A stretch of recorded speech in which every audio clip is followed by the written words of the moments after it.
Now that the talismans have been removed, Yeon-myeong places his hand on the lid to open it. Inside, a mysterious monster stirs, shocked to notice that the power of the talisman binding it has weakened. For the first time in ages, it can see the light of day. Yeon-myeong becomes wary as the jar suddenly explodes, creating a massive blast. Fortunately, he manages to dodge it just in time, narrowly avoiding injury. The creature charges toward him, moving faster than anticipated, almost as if it had just been reminded of an urgent appointment. Yeon-myeong quickly gathers his energy, preparing to strike first before it reaches him. However, before he can do anything, the monster zooms past his hand like wind. It speaks, telling him that his sharp reaction deserves a reward. The creature then introduces itself as the pinnacle of poison, the blue-horned white snake. The snake mocks Yeon-myeong, declaring that it will kill him without any pain. Hearing this, Yeon-myeong turns around and demands to know who it is. The snake explains that it is the ultimate poison, the poison of extreme suffering. To the snake's surprise, Yeon-myeong isn't fazed. In fact, he seems intrigued. He wonders what kind of creature could be so proud of being poison personified. The snake wraps around Yeon-myeong's arm and comments on how impressive it was that Yeon-myeong managed to block the flow of poison by sealing a vital point instantly, but warns that he won't be able to hold on for long. The snake smirks arrogantly, boasting that it will slowly melt Yeon-myeong's arm. However, that's when it realizes something is changing. The poison-devouring frenzy inside Yeon-myeong's body activates, and the skull starts to devour the poison. The poor snake is terrified, unable to believe that Yeon-myeong possesses the poison-absorbing aura. It wonders about his connection to the Wanderer Saint. Yeon-myeong grabs the blabbering creature like a plush toy, squeezing it tightly. The snake realizes that if Yeon-myeong continues absorbing the poison at this rate, it will be utterly destroyed. Without hesitation, Yeon-myeong continues to absorb tremendous amounts of poison from the poor snake. The creature, now in full panic mode, realizes that Yeon-myeong might actually kill it if this continues. In desperation, it offers a deal. Yeon-myeong, slightly taken aback, stops absorbing the poison. He thinks it's like walking into a buffet, only to find the chef offering you dessert before the main course. The snake quickly explains that it only wants to escape from the seal. If Yeon-myeong spares it, the snake promises to serve as his guardian spirit.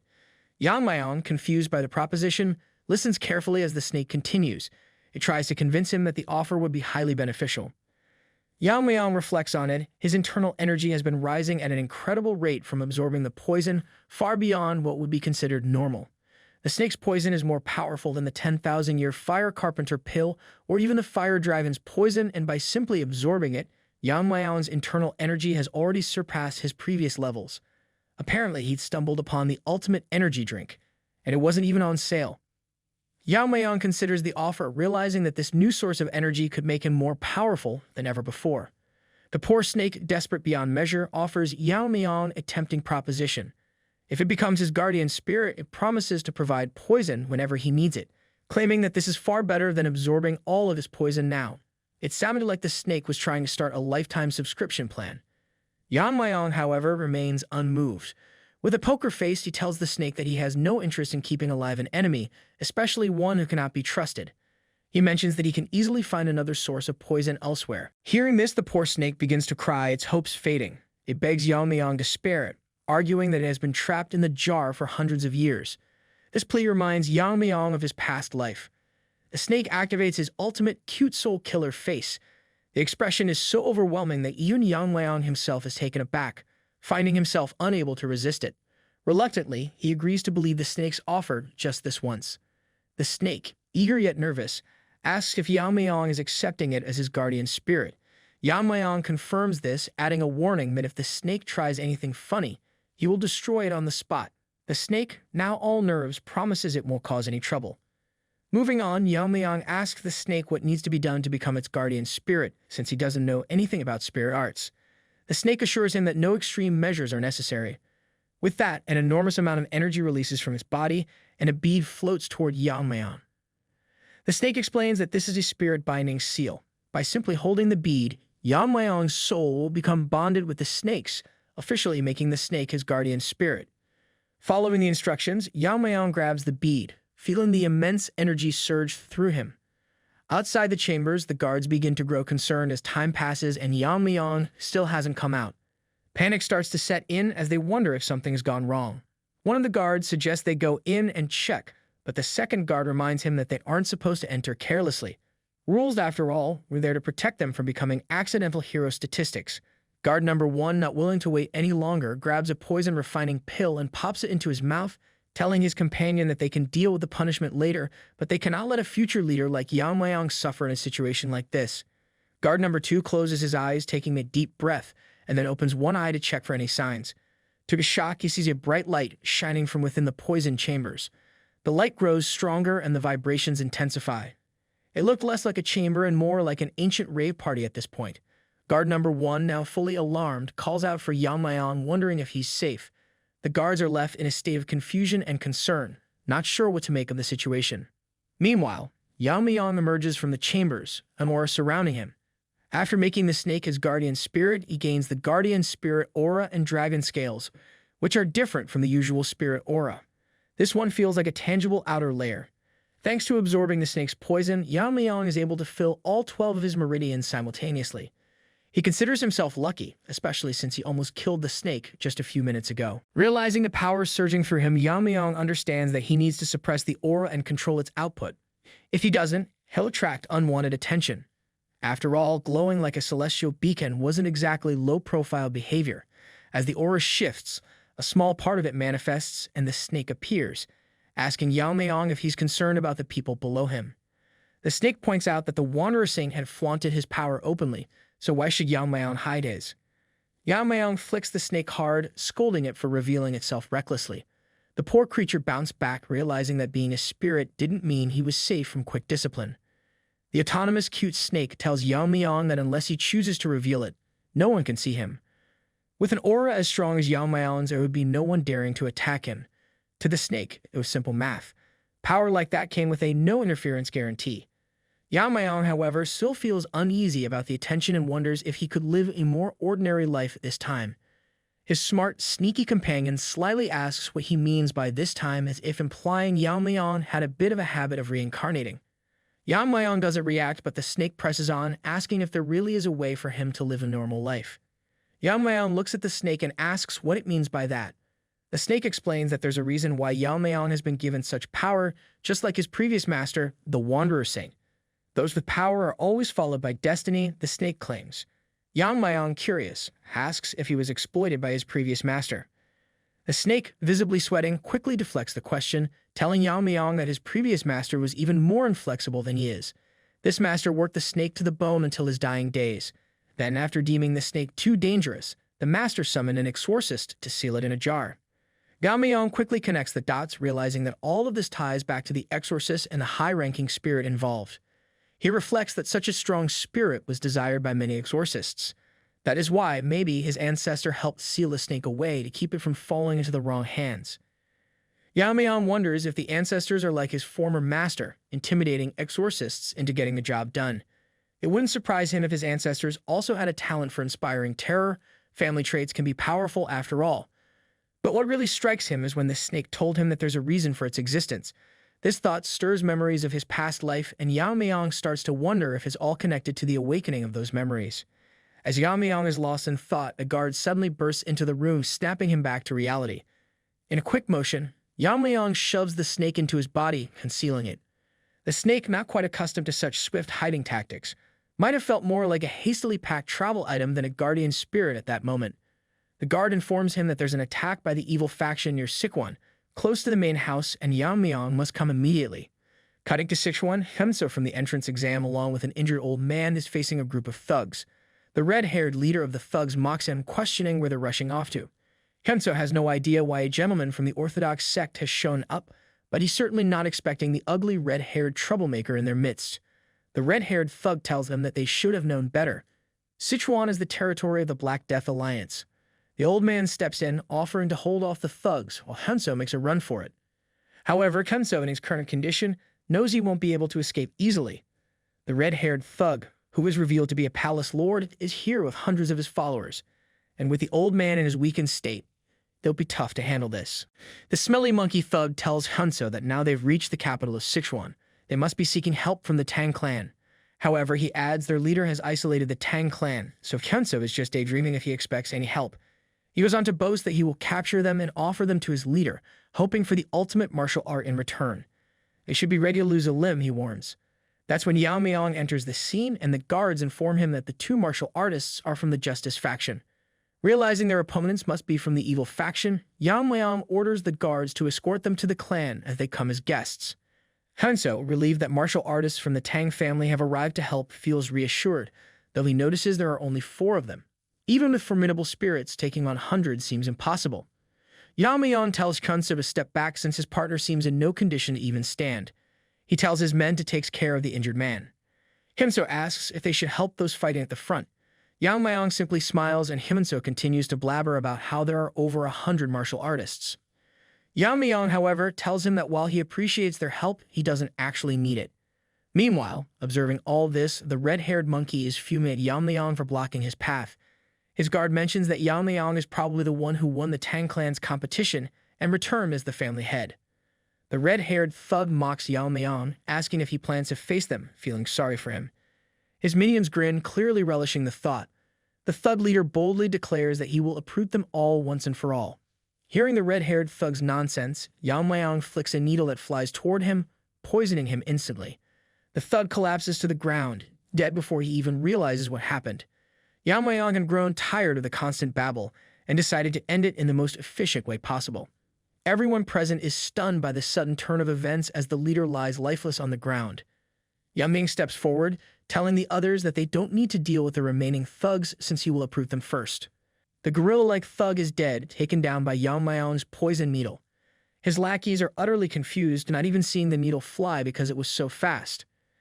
Yeon-myeong casually reaches into his coat and pulls out hundreds of needles, each one brimming with poison. With a flick of his wrist and the use of his internal energy, he throws them toward the remaining thugs. The minions, seeing Yeon-myeong's attack, quickly shout for everyone to stay alert. But it's too late. One by one, they're struck, and within moments, Yeon-myeong's poison needles finish them off. The sound of bodies falling to the ground echoes in the air as the thugs drop like flies. As the chaos unfolds, one side character turns around only to be met with the sight of hundreds of bodies hitting the ground, each struck by a single needle. Meanwhile, Hyunso is getting overwhelmed by the sheer power of Yeon-myeong's attack. Yeon-myeong reflects that he rushed himself and did not even apply the poison on his needles, but it seems like they are doing the trick. Just then, his pet snake manifests itself, pointing out that it is the snake's poison that seeped into Yeon-myeong's needles, and its poison is potent enough that only a few people in the world could withstand it. Yeon-myeong smirks, clearly impressed. He remarks that the snake's poison is more useful than it looks, which seems to irritate his newfound unlimited poison supplier. Hyunso can't believe his eyes. He never imagined that Yeon-myeong had such amazing assassin skills. He figures that Yeon-myeong might be the one who single-handedly wiped out the 300 warriors from the Darkness Silent sect. Despite his doubts, Hyunso's guess is spot on. The remaining lackeys who had just witnessed the brutal efficiency of Yeon-myeong's poison needles can't wrap their heads around it.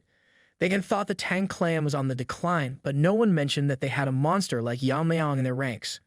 One guy with an axe tries to downplay the situation, telling the others not to worry, as it's just one guy. This junior gorilla type tries to assure them that if Yeon-myeong isn't in the fire realm, he won't have the energy to use that technique multiple times. Clearly, the junior gorilla is looking for his moment of glory, so he charges at Yeon-myeong, landing a heavy blow while taunting him about his bravado. But Yeon-myeong doesn't even flinch. He grabs the axe effortlessly and breaks it with ease. The junior gorilla is left wetting himself, terrified as he realizes that what Yeon-myeong just used was the dragon scale, which he obtained after contracting with the snake. The lackeys grow nervous, sensing that things are about to get even worse.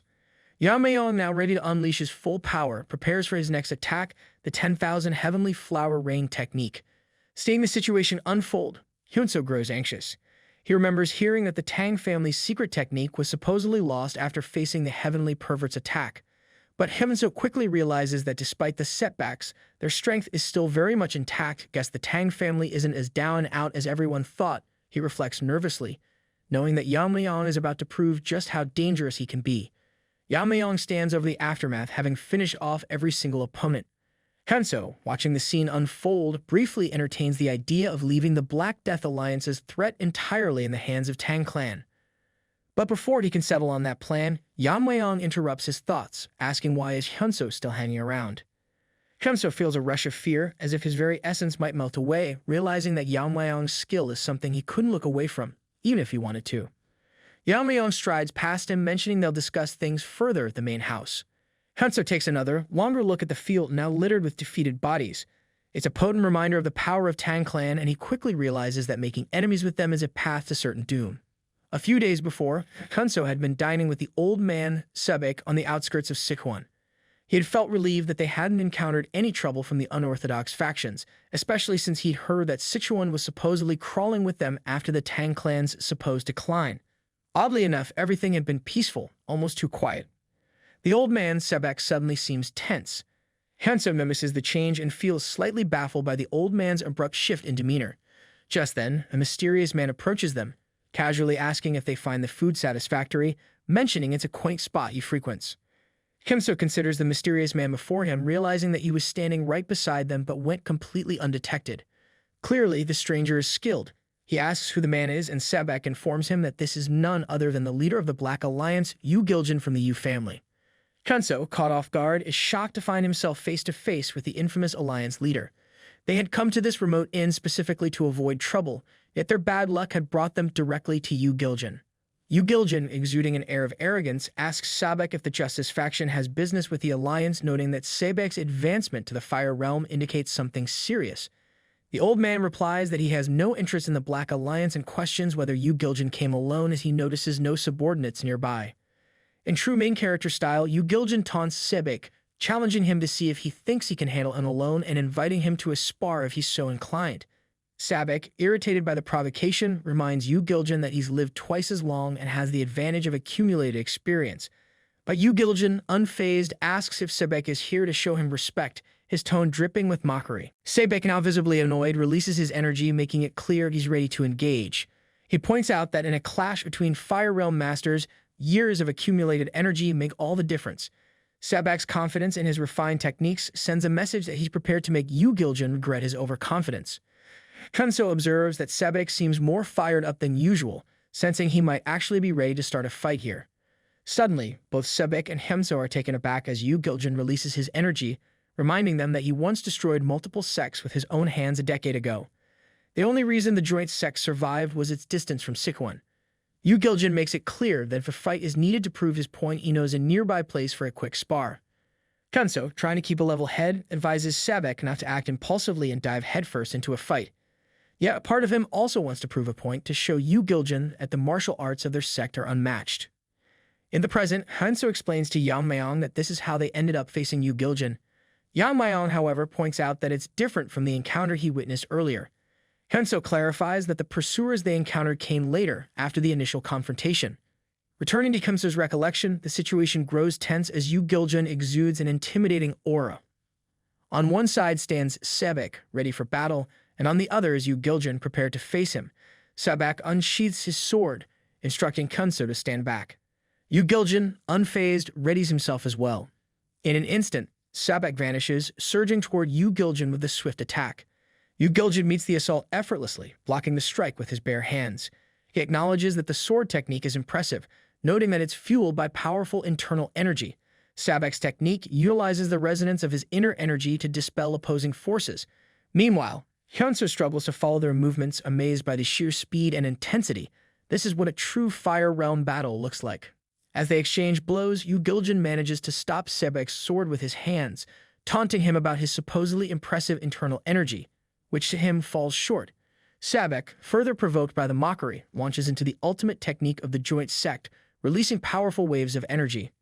Watching, Hyunso initially believes Sebek is overpowering Yu Giljan. However, he notices the faint smile on Yu Giljan's face, realizing with shock that Yu Giljan is blocking Sebek's strikes at the very last moment, almost as if he's testing him. Sebek, snapping back to reality, understands that Yu Giljan is deliberately assessing his skills, despite being from the unorthodox side. Determined to break through, Sebek decides to unleash the full power of his secret technique.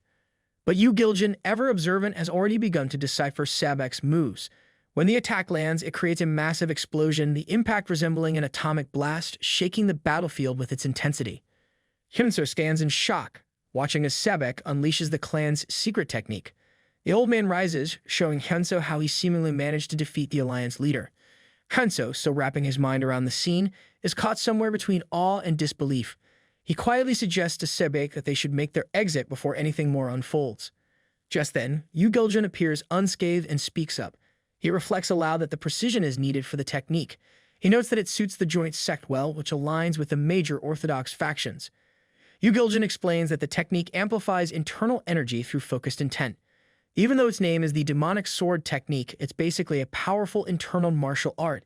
He then starts using their technique on them.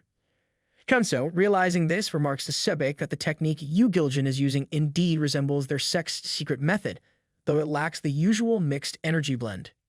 Yu Giljin, exuding arrogance, questions their surprise. To him, understanding the fundamental principles makes the technique accessible, even if it's not strictly demonic in origin. Sabek nudges Hyunso aside as Yu Giljin launches a massive, energy-filled attack, vowing to rename the technique as the Divine Subduing Energy. Hyunso can't help but think Yu Giljin is trying a bit too hard to give himself a dramatic rebranding. Later, Yeon-myeong seeks confirmation from Hyunso, asking if Yu Giljin truly wielded martial arts from the orthodox faction. Hyunso, still processing the encounter, confirms it, wondering if Yeon-myeong's strength, and perhaps his poison-slinging snake, might be enough to handle Yu Giljin if a confrontation arises. Hyunso lowers his head, explaining to Yeon-myeong that Yu Giljin had adapted the martial art to his own preference. Although the energy he harnessed felt different, the technique clearly retained the essence of the demonic sword art. What's surprising, however, is that the altered version's power even surpassed the original technique. If the old man hadn't used the last of his internal energy to block the final strike, they likely wouldn't have survived. Yeon-myeong, slightly impressed, reflects on how remarkable it is for someone to grasp such martial arts in a single duel, especially given that Sebek is firmly in the fire realm. This level of comprehension isn't something he sees every day. As Yeon-myeong ponders this, Hyunso interrupts, reminding him that their purpose for coming to the Tang Clan goes beyond mere observation. He requests Yeon-myeong's cooperation in the upcoming martial arts competition, an important event for their sect. Hyunso elaborates, explaining that the Heavenly Demon Cult, a powerful and militant religious group based in Xinjiang, once rivaled the combined strength of the 9 great sects and other martial factions. Despite numerous clashes, the orthodox faction still lacks the confidence to face them directly.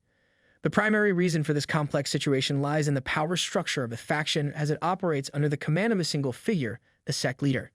However, the dynamics shifted when the sect leader's son, known for his disturbing personality and innate martial talent, gained his own followers.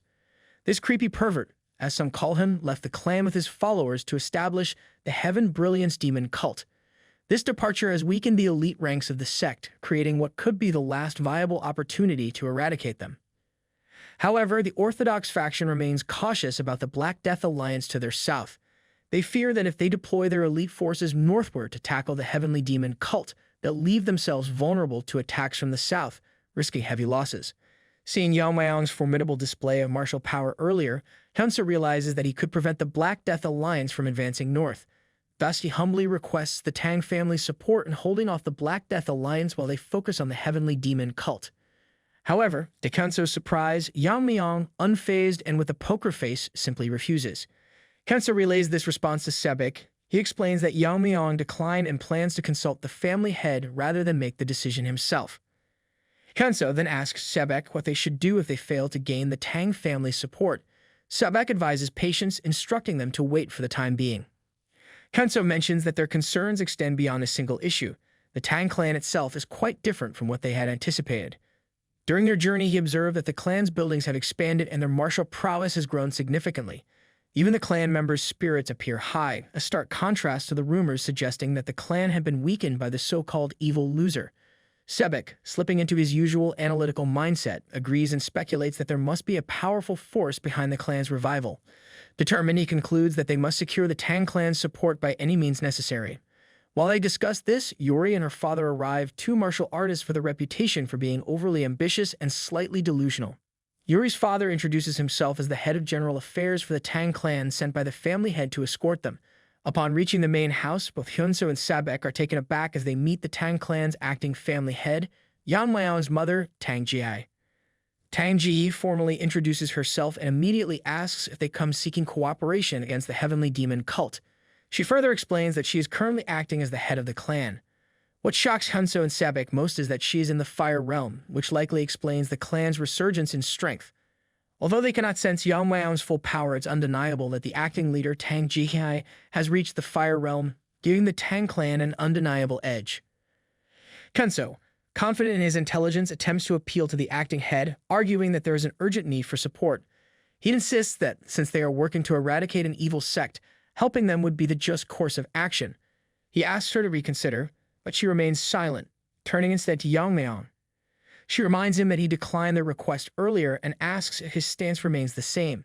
To the shock of Kimso and Sebek, Yeon-myeong's answer is still a firm refusal. Stunned, the two struggle to understand his reasoning.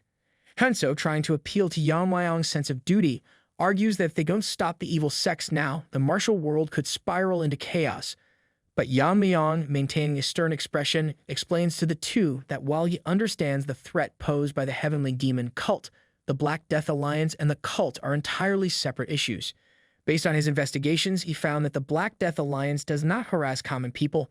They even avoid collecting protection fees and actively eliminate bandits, aligning them closer to the orthodox factions than to any evil sect. Given this, Yeon-myeong argues there is no justification for the Tang Clan to initiate an attack. Hyunseo is taken aback, though the old man Sebek remains calm. Yeon-myeong then questions their talk of acting in the name of justice, pointing out that when the Black Death Alliance and the Demon's cult invaded the Tang Clan, no one from the orthodox faction came to help. To him, this reeks of hypocrisy as they now seek aid from the very people they previously abandoned. Yeon-myeong, keeping his cool, points out that prioritizing the safety of their own sect is natural, so he doesn't hold it against them. However, he accuses them of seeking help under the guise of eradicating evil, a thinly veiled attempt to protect their interests. He glances over at the visibly nervous Fatso, whose anxiety is so intense it looks as though he might actually melt. Hyunseo clenches his fist, unable to lift his head, as he realizes that everything Yeon-myeong has said is true.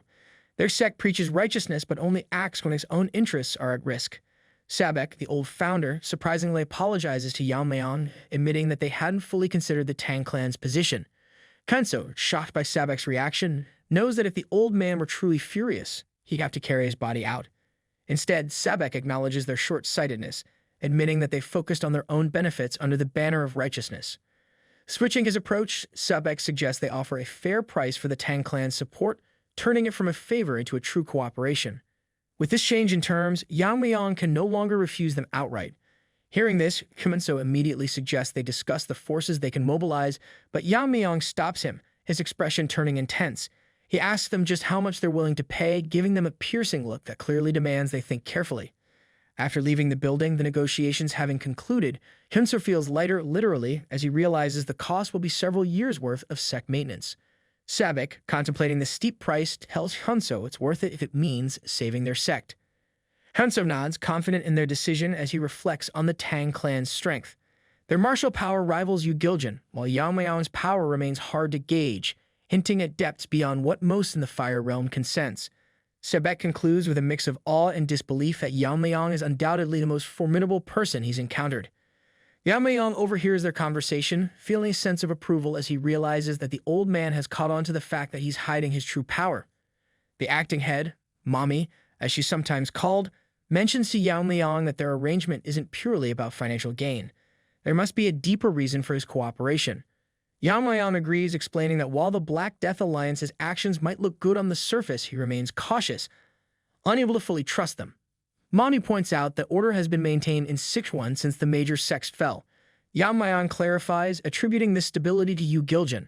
The Black Death Alliance is classified as an evil faction solely because they haven't joined the orthodox faction. In reality, they resemble bandits more than true villains, ignoring ideals of righteousness in favor of personal gain. Under Yu-Giljan's rule, the current order in Sichuan is held together. However, Yeon-myeong explains that their so-called order is fragile, as they often eliminate business rivals and infiltrate or destabilize other clans whenever it benefits them. Yeon-myeong emphasizes that while their tactics haven't changed, Yu-Giljan's leadership at least maintains a degree of control. However, if Yu-Giljan were ever to disappear, the factions under his rule would likely spiral into chaos. Finally understanding his perspective, Mommy asks Yeon-myeong about his next steps, ready to hear his strategy moving forward. Hearing this, Yeon-myeong smiles and confidently tells Mommy that the solution is simple. They just need to prevent the Black Death Alliance from moving north. Mommy, however, hesitates, uncertain if they're truly strong enough to stop the alliance, especially since she's unaware of Yeon-myeong's current strength. With a straight face, Yeon-myeong clarifies that since they can't block the alliance directly, he'll block them from within. Mommy's eyes widen in disbelief as she realizes Yeon-myeong intends to infiltrate the alliance's main base. She's visibly nervous, wondering how he plans to sneak in. Yeon-myeong calmly explains that, as it happens, the alliance recently sent him an invitation themselves. Mommy, slightly confused, recalls that unlike previous events, this gathering is structured as a tournament where young masters from various evil factions compete against each other. Yeon-myeong plans to attend, assess their true intentions, and if necessary, eradicate any remnants of their evil nature with lethal precision. Elsewhere, inside a carriage, a man advises the evil girl, Yeon-myeong, to be cautious upon reaching the Tang Clan, specifically warning not to offend the family head. He advises his niece to remember that the fate of their family depends on her. Yeon-myeong tells her uncle not to worry about it.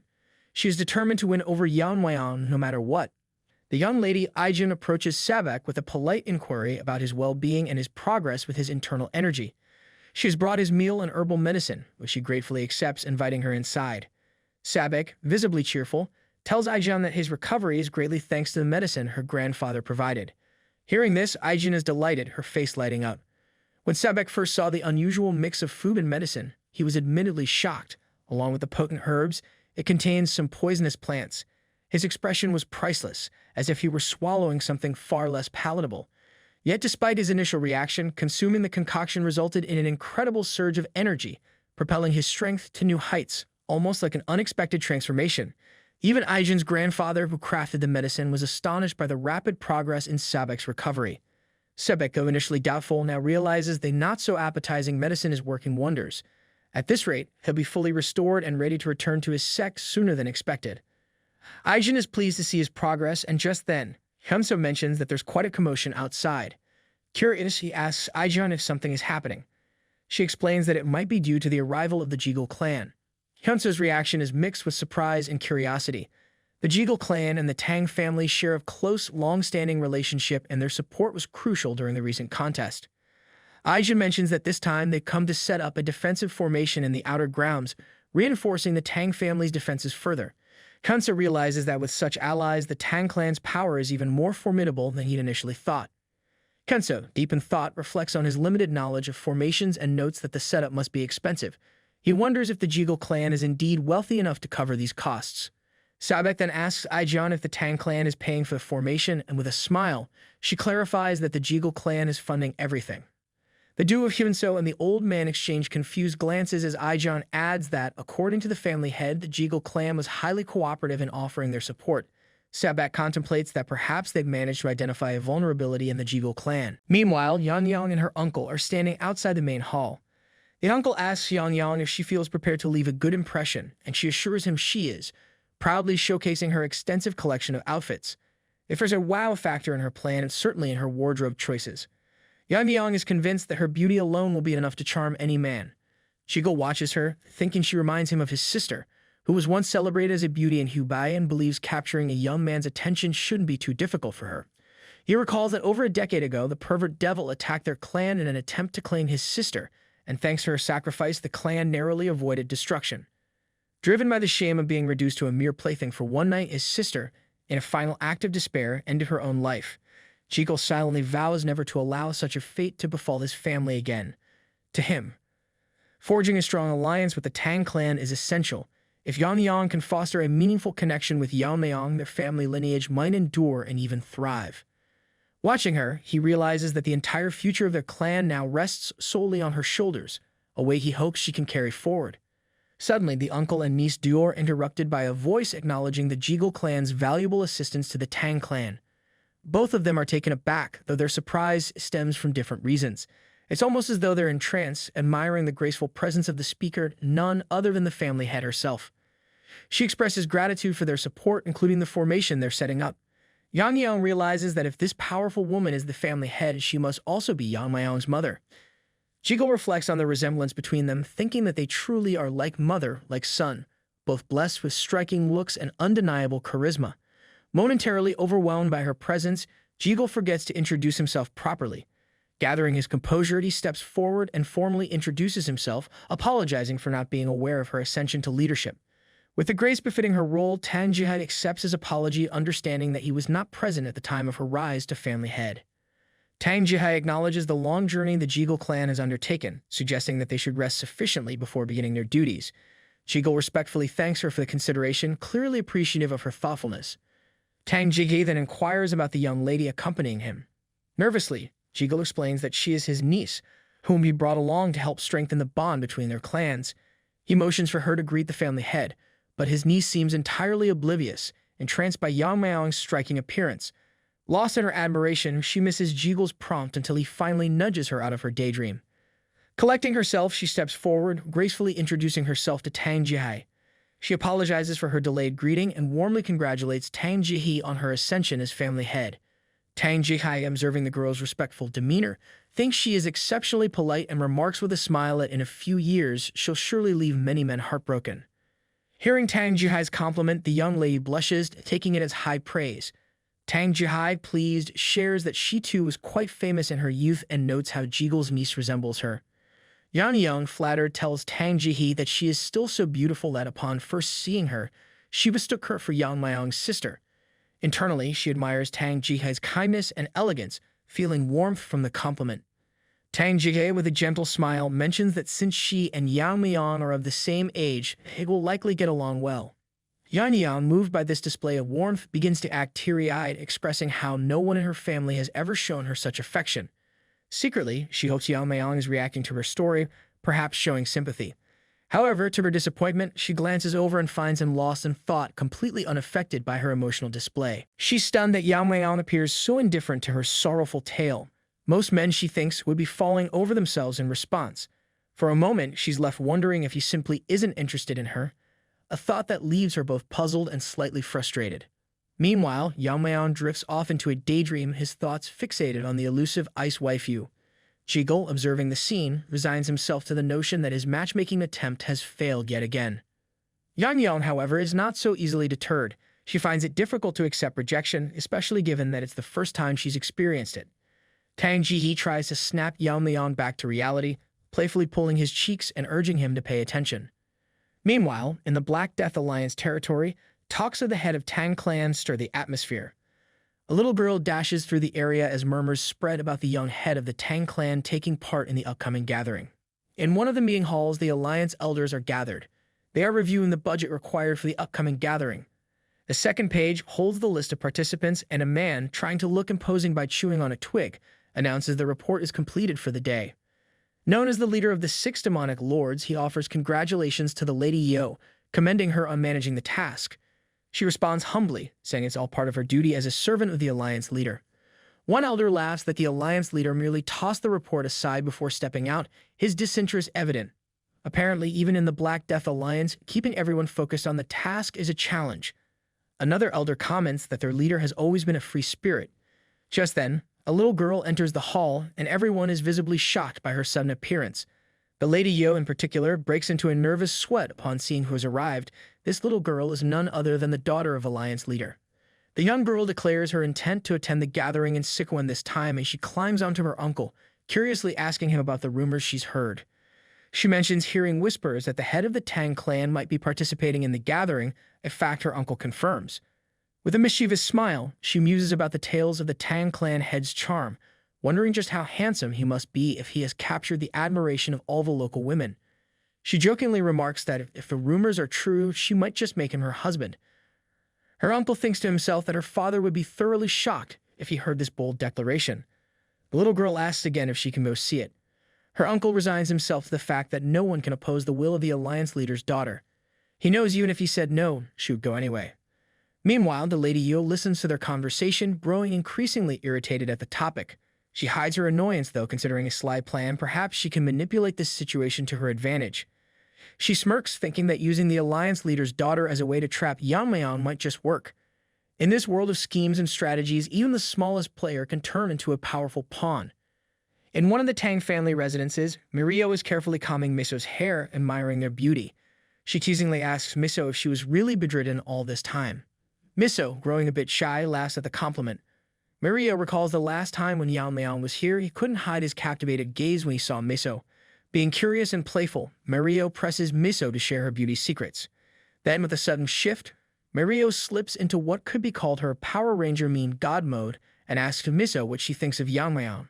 Miso, visibly flustered, wonders aloud if Mirio is using martial arts to monitor her breathing, as the mention of Yeon-myeong's name causes her pulse to change.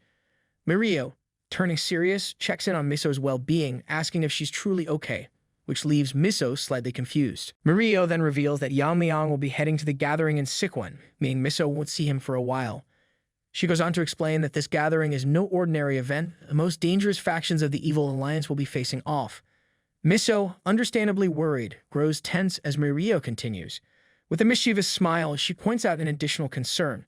What if Yeon-myeong meets another girl at the gathering and falls for her? Mirio wonders aloud if Miso could handle that situation. Miso, over facing a mix of anxiety and uncertainty, is at a loss for words. Mirio, still in her mean god mode, strikes a dramatic pose and proposes a bold idea. They should both attend the Sichuan gathering. Miso frowns slightly, expressing her concern that their presence might burden the family head, especially given the gravity of the event. Mirio reassures Miso not to worry, confidently asserting that she has everything planned out. In real life, this friend would be the ultimate wingman, ready to support without a hitch. Meanwhile, in the main hall of the Tang Clan, Yeon-myeong sits idly, feeling bored. He turns to Yeon-myeong and asks if it's true that she wants to accompany him to the Sichuan gathering as his maid. Yeon-myeong confirms, explaining that she's heard rumors about young masters from the evil factions competing for power there and is curious to see how the competition unfolds. With an expressionless face reminiscent of an unimpressed boss, Yeon-myeong informs her that he's been authorized to bring one guard and one maid to the gathering. Inwardly, Yeon-myeong is focused. This isn't just a casual trip. She sees it as a chance to win favor with the family head and is determined to make the most of it. Just then, the door opens and Mirio strides into the room with Miso by her side. Yeon-myeong, looking a bit like a junior employee surprised by an impromptu meeting, notes their arrival, half expecting this gathering of determined women. Mirio, without hesitation, announces that Miso has something important she'd like to discuss with him. Miso, however, turns to Mirio, pointing out that her behavior borders on disrespect toward the family head. At that moment, Mirio notices Yeon-myeong staring intensely in her direction as if sizing her up. Mirio asks who she is, and Yeon-myeong returns the question. Before introductions can proceed, Yeon-myeong turns to Miso, questioning her purpose in his quarters. Before she could say anything, Mirio begins to answer on Miso's behalf. Yeon-myeong makes a face clearly displeased. Mirio then boldly announces that both she and Miso wish to accompany Yeon-myeong to the Sichuan gathering. Yeon-myeong is visibly shocked by this revelation.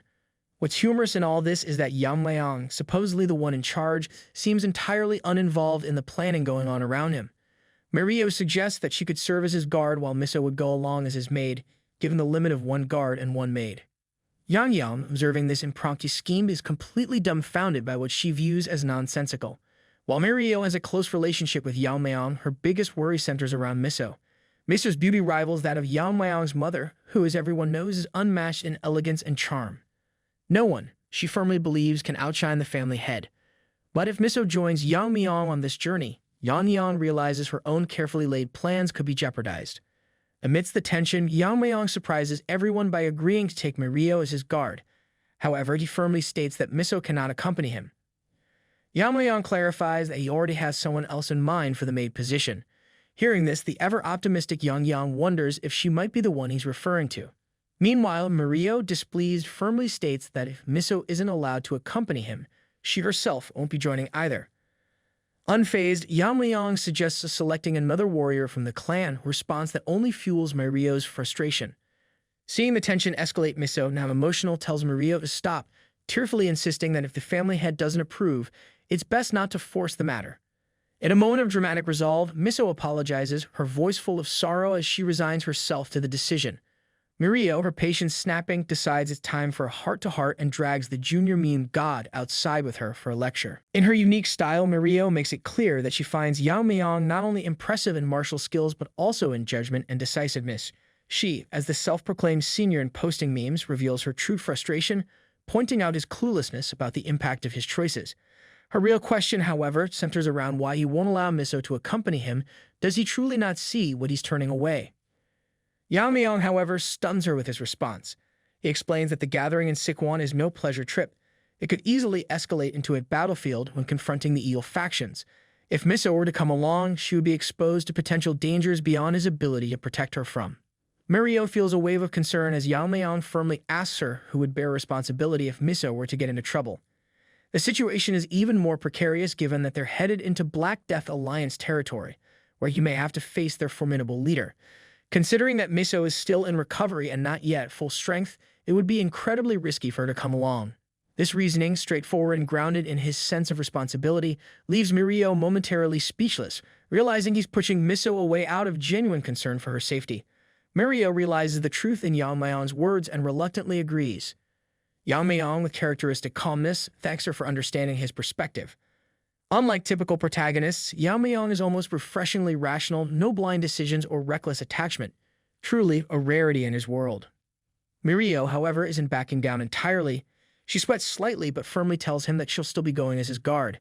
Yeon-myeong raises an eyebrow, reminding her that she had just declared she wouldn't go if Miso wasn't allowed to accompany them. Irritated, Mirio counters that she can't just sit back and leave the job to a fox guarding the henhouse, clearly referring to Yeon-myeong. Yeon-myeong, sensing the dynamics at play, wisely decides to let her have the final word. Meanwhile, Yeon-myeong, perhaps intuitively, feels a twinge, suspecting she's the topic of discussion somewhere. Later, in another part of the Tang family estate, Jiggle is half asleep, watching over the defense formation. Suddenly, Yeon-myeong arrives, catching Jiggle by surprise. Noticing his drowsy state, Yeon-myeong questions why he's just standing there as if nodding off. Startled, Jiggle quickly denies it, explaining that he's simply making the final adjustments to the formation, which will be completed by tomorrow. Yeon-myeong, activating his eye-discerning skill, scans the formations placed throughout the Tang family grounds, evaluating their protective scope. Jiggle explains to Yeon-myeong that all key points have been secured with strong defensive formations. Not long ago, Yeon-myeong had threatened Jiggle, warning him to complete the entire setup within a week. Now Jiggle assures him that he's on schedule and will meet the deadline. Yeon-myeong, seeing the progress, offers a rare compliment, telling Jiggle that he has proven his abilities and should continue with the remaining tasks with the same diligence. Jiggle, feeling the weight lifted from his shoulders, starts to cry, relieved that his life now is spared. Yeon-myeong is really impressed. He notes that even when he is away, the formation should provide ample protection for the clan. Then, with one more task in mind, he heads to the main hall. There he summons Elder Tang Yeon-myeong, a figure who exudes confidence. Tang Yeon-myeong, unflinching, reminds Yeon-myeong that their relationship isn't exactly friendly, so why has he summoned him? Yeon-myeong informs Elder Tang Yeon-myeong that he's heard of his skill with the sword, a talent that earned him the position of Elder. Since Yeon-myeong also wields the sword, he thinks it's worthwhile to engage in a conversation. Elder Yeon-myeong, acknowledging the vast gap in their abilities, remarks that Yeon-myeong's skill, as demonstrated in the recent competition, is far beyond his reach. Yeon-myeong, with a straightforward tone, agrees, noting that Yeon-myeong's abilities aren't even close to his. However, to Yeon-myeong's surprise, Yeon-myeong offers to provide him with some pointers in swordsmanship. But there's a condition: Elder Yeon-myeong must agree to follow Yeon-myeong's orders from now on. Stunned, Elder Yeon-myeong listens as Yeon-myeong points out that this is a rare opportunity, urging him to see it as a fortunate encounter. Yeon-myeong then raises his hand, signaling that this is a pivotal moment, and asks if Yeon-myeong is prepared to switch sides and align with him. Later, the two guests, Kunso and Sebek, prepare to depart, their purpose in the Tang Clan fulfilled. They express their gratitude for the hospitality they received. Kunso, on behalf of their sect, thanks the Tang Clan for joining their cause. Sebek, expressing his own appreciation, mentions that his internal injuries have fully healed thanks to their care. He assures the Tang Clan that should they ever need assistance, he'll return without hesitation. Tang Jihai expresses her gratitude for their kind words and informs them that the Tang Clan will send some elders and warriors to support their campaign against the demonic sect. Stabek reaches out to shake her hand, assuring her that payment will be sent as soon as they return to their sect. He then turns to Yeon-myeong, extending his hand to express sincere gratitude, acknowledging that if it weren't for Yeon-myeong, they wouldn't have survived. Just as they shake hands, Sebek feels an unexpected surge of power radiating from Yeon-myeong, making him realize the true extent of Yeon-myeong's martial prowess. Sebek's composure falters as he begins to feel utterly dwarfed, as though his own strength were minuscule in comparison. The subtle shift in Sebek's face says it all. He looks as though he just realized the depth of the ocean he's been standing beside. Hyunso, noticing Sebek's sudden pallor, asks if he's feeling well. Sebek, with a slightly shaky voice, dismisses it as reluctance to part with their gracious hosts. Yet internally he knows what he felt was no illusion. It's almost unfathomable that someone could possess such power. Just as they prepare to depart, Sebek pridefully considers that the rapid rise of the Tang Clan may not be solely due to the family head. He suspects that Yeon-myeong, with his remarkable strength, is truly the one behind the clan's newfound influence. As the guests depart, Tang Ji gathers everyone and reinforces the Tang Clan's core motto: they repay kindness twofold and settle grudges tenfold.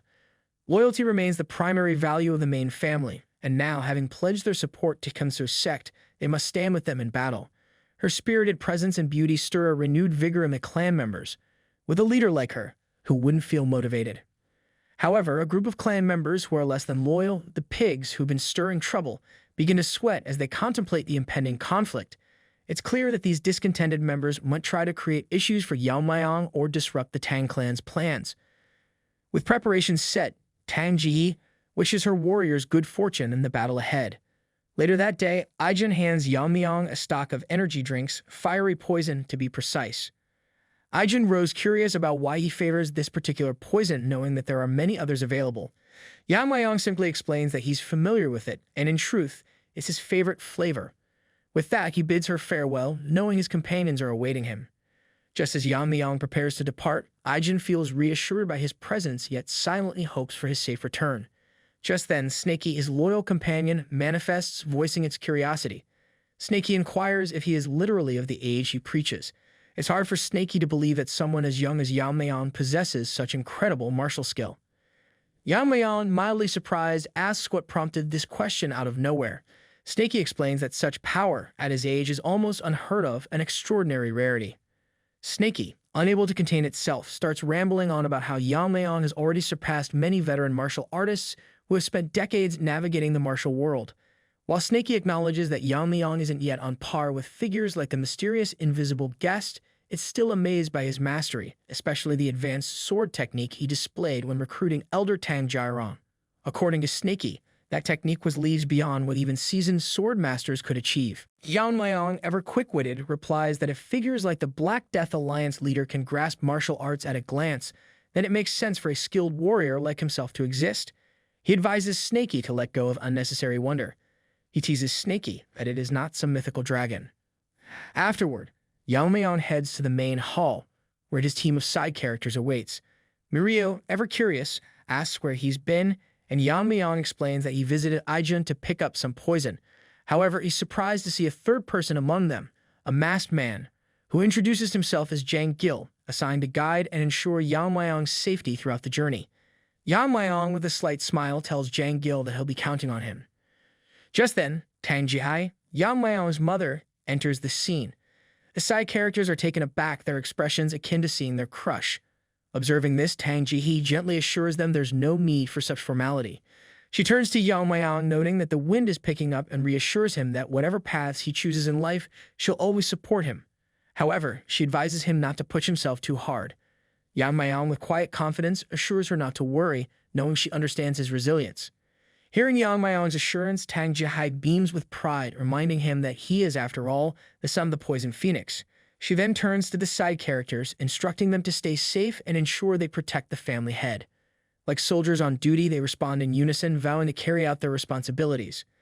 Satisfied, she bids them farewell. They start their journey into the heart of Sichuan. Soon, the squad notices the bustling atmosphere around them. Mirio comments to Yeon-myeong that it almost feels like a festival, unlike the last time she visited. Curious, Yeon-myeong asks if she's been here before. With a sense of pride, Mirio explains that she had visited a few times when her father was still running a trading company. Sliding smoothly into her storytelling mode, she shares how it was a major company back then, but after the evil factions took control, the business drastically declined. Hearing Mirio's account, Yeon-myeong recalls that her father had mentioned the trading company before. Our Chad, Yeon-myeong, begins to think that if the clan continues to expand, establishing a reliable trading company would be a wise financial move. He knows they can't rely indefinitely on profits from the clan's medical wing or funds often borrowed by the elders. It becomes clear to him that dealing with the evil factions will be necessary to secure stable resources for the future. Yeon-myeong tells Mirio to bring her father to meet him, explaining that he intends to help them restart the family's trading company. Mirio, delighted, lights up with excitement, happily reminding him that now he can't back out of this promise. Later that day, in a quiet part of town, a small dwarf of a man sits idly, resigned to another slow business day. Dressed neatly, his greatest wish is to find someone who truly appreciates swords. Just then, he hears a voice calling out. It's Yeon-myeong, who asks if his shop is open for business, noting the absence of the usual sound of hammering. The dwarf, observing Yeon-myeong's unique appearance, welcomes him warmly, directing him to his collection of swords and encouraging him to look around. He showcases his inventory with subtle pride, doing his best not to brag about their quality, even though he's convinced his work far surpasses that of other shops. Meanwhile, Mirio, curious, asks Yeon-myeong why he's looking for a sword. According to Yeon-myeong, it's wise to carry a weapon, even if it is just for show. Yeon-myeong inspects the sword with a few taps on the blade, analyzing its quality. He's impressed by the sharpness and craftsmanship. It's clear that while the blade may lack ornamental beauty, its sharpness more than compensates, proving that it was forged and tempered with exceptional precision. He acknowledges this to the blacksmith, who stands in disbelief, surprised that Yeon-myeong can evaluate the sword's quality with just a few glances and taps. Yeon-myeong then encourages everyone present to choose a sword that suits their style. The blacksmith, still amazed, dashes into the back and firmly instructs Yeon-myeong to wait. Moments later, he returns with a large, heavy case, which he sets on the table. With a sense of pride, he invites Yeon-myeong to open it, mentioning that it's been quite a while since he's met someone who genuinely appreciates the art of sword making. Yeon-myeong opens the case and is taken aback by what he finds inside, a legendary demon-slaying sword. The blade shines so brightly that it reflects his image, showcasing not only its impeccable polish, but also the high level of craftsmanship. Both Mirio and Yeon-myeong are equally mesmerized by the sword's presence. The blade is extravagant in design. Even Yeon-myeong, who has little knowledge of swords, can instantly tell that this weapon is extraordinary, its elegance and lethal design combining into a rare, formidable beauty. Shorty explains that the demon-slaying sword was originally crafted by his master, a true expert in the art of sword making. Sadly, his master passed away from illness, leaving the sword unfinished. Taking over his master's work, Shorty poured his heart and skill into completing the blade, and as he speaks of it, pride radiates from him. He eagerly asks Yeon-myeong for his thoughts on the sword, confident that it's a masterpiece even by the highest standards. Yeon-myeong examines the sword closely, acknowledging its exceptional quality. It's as remarkable as any weapon he wielded in his past life, and he can feel the sharpness radiating from the blade, a testament to the dedication and craftsmanship poured into it. Yeon-myeong praises the sword, telling Shorty it's a brilliant weapon. However, he adds that he won't be taking it. This surprises the blacksmith, who asks if the sword somehow failed to meet Yeon-myeong's expectations. Yeon-myeong assures him that it's quite the opposite. The sword is indeed a masterpiece, and he is grateful to have seen it. He explains that a weapon of this caliber would attract far too much attention, given its craftsmanship and presence. For his purposes, a simpler sword would be more suitable, allowing him to avoid unwanted scrutiny. Yeon-myeong decides to take the simpler sword he picked up earlier. The blacksmith, visibly disappointed, agrees, though he can't hide his letdown. Just then, a group of rough-looking third-rate characters barges into the scene, clearly here to make trouble. Spotting them, the blacksmith's expression shifts. Trembling, he addresses their leader as Master Yeon. Yeon is visibly irritated. He accuses the blacksmith of deceiving him by hiding the demon-slaying sword. He can't believe a lowly blacksmith would dare keep such a masterpiece hidden from him. The blacksmith, nervous and trying to defuse the situation, insists it's all a misunderstanding. Meanwhile, Yeon-myeong, listening to this display of one-chapter dramatics, senses something unusual. Amidst the group of lesser threats, a few individuals emit a strange aura, something that feels off. Sensing Yeon-myeong's interest, Snaky appears, confirming his suspicions and whispering that this energy is unmistakably demonic. Snaky, who's encountered this energy before with the invisible guest, asks Yeon-myeong if it is his first time sensing such energy. Yeon-myeong notes that this is his first time seeing demonic energy in person, having only heard about it before. Curious, he asks Snaky what these demon pests might be doing in Sichuan. Snaky, equally puzzled, suggests capturing one of them to find out, thinking an interrogation might reveal their intentions. Meanwhile, Yeon, both arrogant and clueless, commands Yeon-myeong to step aside so he can kill the blacksmith. He even threatens that if Yeon-myeong doesn't move, he'll take him down first. Yeon-myeong, unimpressed, remarks that Yeon's mouth is far too foul for a brat. This comment only enrages Yeon, but with a mere flick of his finger, Yeon-myeong sends him sprawling to the ground, unconscious. The dramatic guards react as though they've just witnessed a monumental tragedy. Yeon-myeong calmly tells Yeon that no matter how skilled he may think he is, he's far from ready to wield such a powerful sword. He'll need at least 20 years of training before he even attempts it. Watching this scene unfold, Mirio is awestruck, practically swooning as though Yeon-myeong just dropped down from the heavens. One of the guards, undeterred, steps forward, barking angrily at Yeon-myeong, demanding to know how he dared lay hands on the grandson of Nam Jinsoon, lord of the Hunang sect, a sect supposedly under the protection of the Black Death Alliance. He warns Yeon-myeong that he shouldn't expect to survive after this bold move.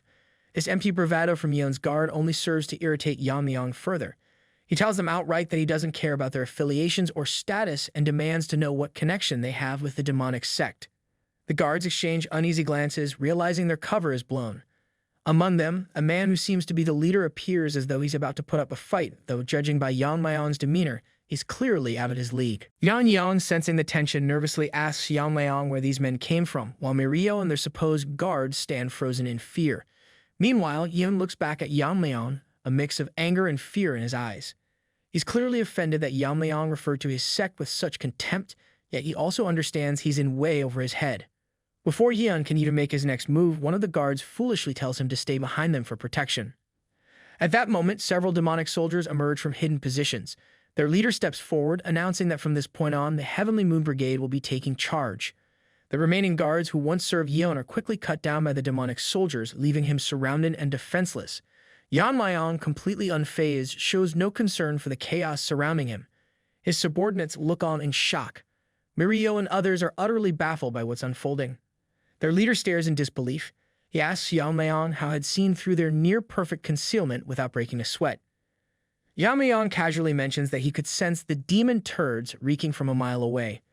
He remarks that if their leader wanted to conceal his identity, he should at least consider covering his ugly face properly.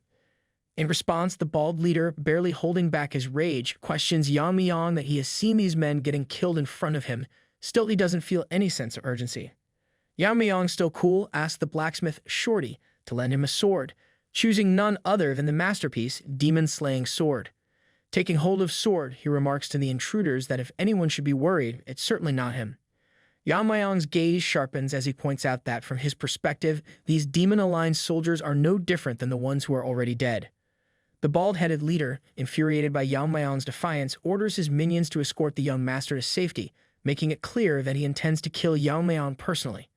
Yeon-myeong wasn't wrong in mocking the man's appearance. His face indeed resembles something unpleasant, like a baboon's ass. Just as one of the minions seizes young master Yeon, Yeon-myeong is surprised to notice that the young master appears completely oblivious to who these guards really are. It seems likely, from his quick assessment, that the young master Yeon is entirely unaware of their true identities. Suddenly, a furious voice cuts through the air as the bald leader lunges at Yeon-myeong, clearly incensed by being ignored. Without flinching, Yeon-myeong effortlessly blocks the attack, resulting in a small explosion from the force of the clash. The bald leader, convinced he had the upper hand, finds himself thrown backward, staring in disbelief at Yeon-myeong, who stands unshaken. Just as the leader tries to make sense of what's happening, his vision blurs and spins, and he thinks of launching a counterattack only to realize in his final moments that his head has already been severed. His subordinates watch in shock as his head rolls across the ground. Mirio and Yeon-myeong stand in stunned silence, struggling to process the brutal scene before them. Yeon-myeong stands calmly in front of the headless body, exuding an almost flawless composure. After that swift swing, Yeon-myeong takes a moment to assess the sword in his hand, admiring its craftsmanship. He notes how the weight between the hilt and blade is perfectly balanced, and the edge remains razor-sharp, untouched by even a drop of blood.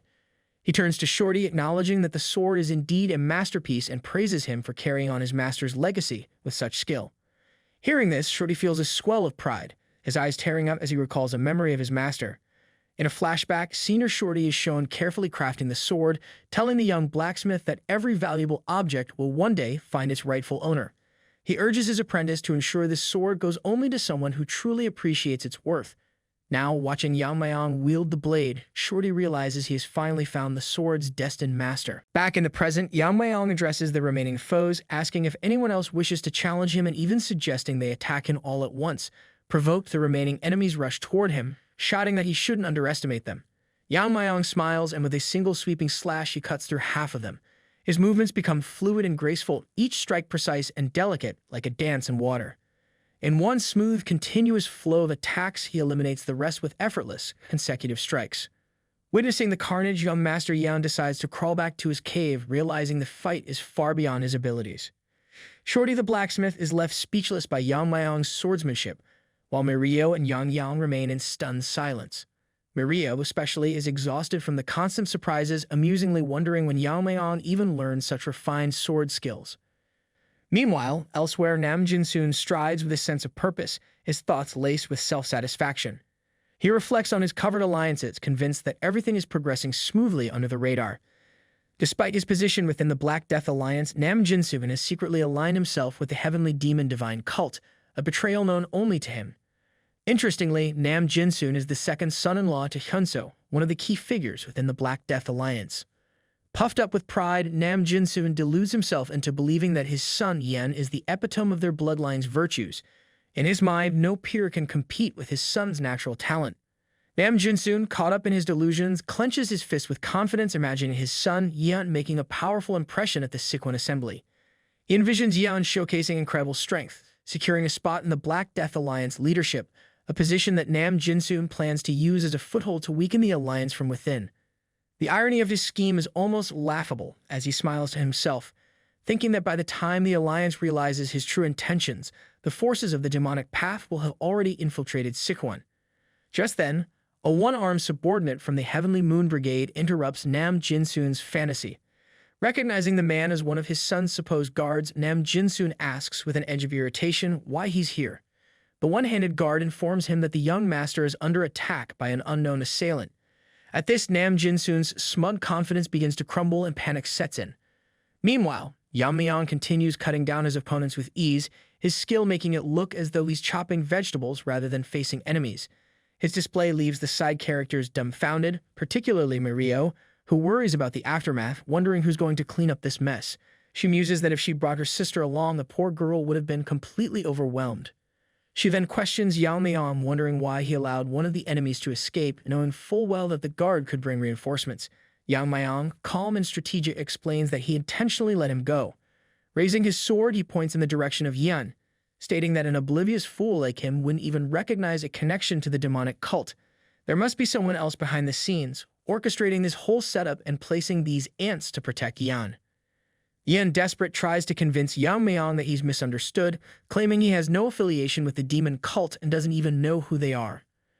Unfazed, Yeon-myeong silences him, pointing out that soon enough the truth will reveal itself, especially with the reinforcements on their way. The side characters, once again, are left in shock, when a loud voice from outside demands that Yen be released. Nam Jinsoon arrives on the scene, bringing an entire contingent of followers with him. He arrogantly demands that the hostage be released, threatening to tear Yeon-myeong to shreds and feed him to the beasts if he doesn't comply. Bold words for a man who's far from the threat he imagines himself to be. Calmly, Yeon-myeong steps forward with Yen in tow, pressing his sword against Yen's neck. With an air of challenge, he asks Nam Jinsoon just what he plans to do about it. The side characters, already reeling, find themselves questioning who the real villain is here, thrown by Yeon-myeong's unflinching confidence. Mirio, the ever-analytical one, feels uneasy, noting that Nam Jinsoon's forces seem overwhelming. She wonders if Yeon-myeong truly has a strategy for dealing with their sheer numbers, momentarily forgetting that he single-handedly defeated over 300 martial artists in the recent test.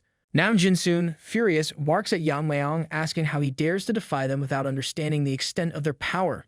Yeon-myeong, unshaken, points out that the energy emanating from Nam Jinsoon reeks of the demon cult's impure and sinister aura. It's clear to Yeon-myeong that Nam Jinsoon has been hiding his true identity, likely coming to Sichuan with the intent of stirring up trouble. Yeon-myeong, activating his heaven-obliterating eye, confronts Nam Jinsoon, calmly stating that the Black Death Alliance is likely oblivious to his true allegiance. If they knew, they wouldn't let this treachery slide. Hearing this, Nam Jinsoon feels as if he's being roasted alive, inwardly panicking over how Yeon-myeong could have sensed his concealed demonic energy. The fact that Yeon-myeong remains unharmed even after confronting the Heavenly Ant Brigade adds to Nam Jinsoon's mounting dread, making him realize the dangerous opponent he's up against. In desperation, Nam Jinsoon invokes his family's authority, commanding the Heavenly Moon Brigade to unleash the reverse blood demonic technique. Mirio and the others look on, horrified as they recognize the name of this sinister technique. Mirio's mind races. This is the same dark technique the Heavenly Brilliance Pervert used when he attacked the Tang family. The Heavenly Moon Brigade members start to glow ominously, their bodies igniting with fury as they appear to burn from within, turning a blazing red like human-shaped torches. Recognizing the gravity of the technique, Yeon-myeong questions Nam Jinsoon, asking if he is indeed connected to the Heavenly Brilliance Pervert. Nam Jinsoon, undeterred, dismisses Yeon-myeong's inquiry with chilling indifference, asking if this is the last thing he wants to know. Yeon-myeong tells Nam Jinsoon that he holds no personal grudge, but his family destroyed something precious to him. At this, Nam Jinsoon seems to shift into a full turd mode, laughing mockingly as he reminds Yeon-myeong that his brother has already destroyed everything, be it the Jiggle family, the Murong family, or even the Tang family.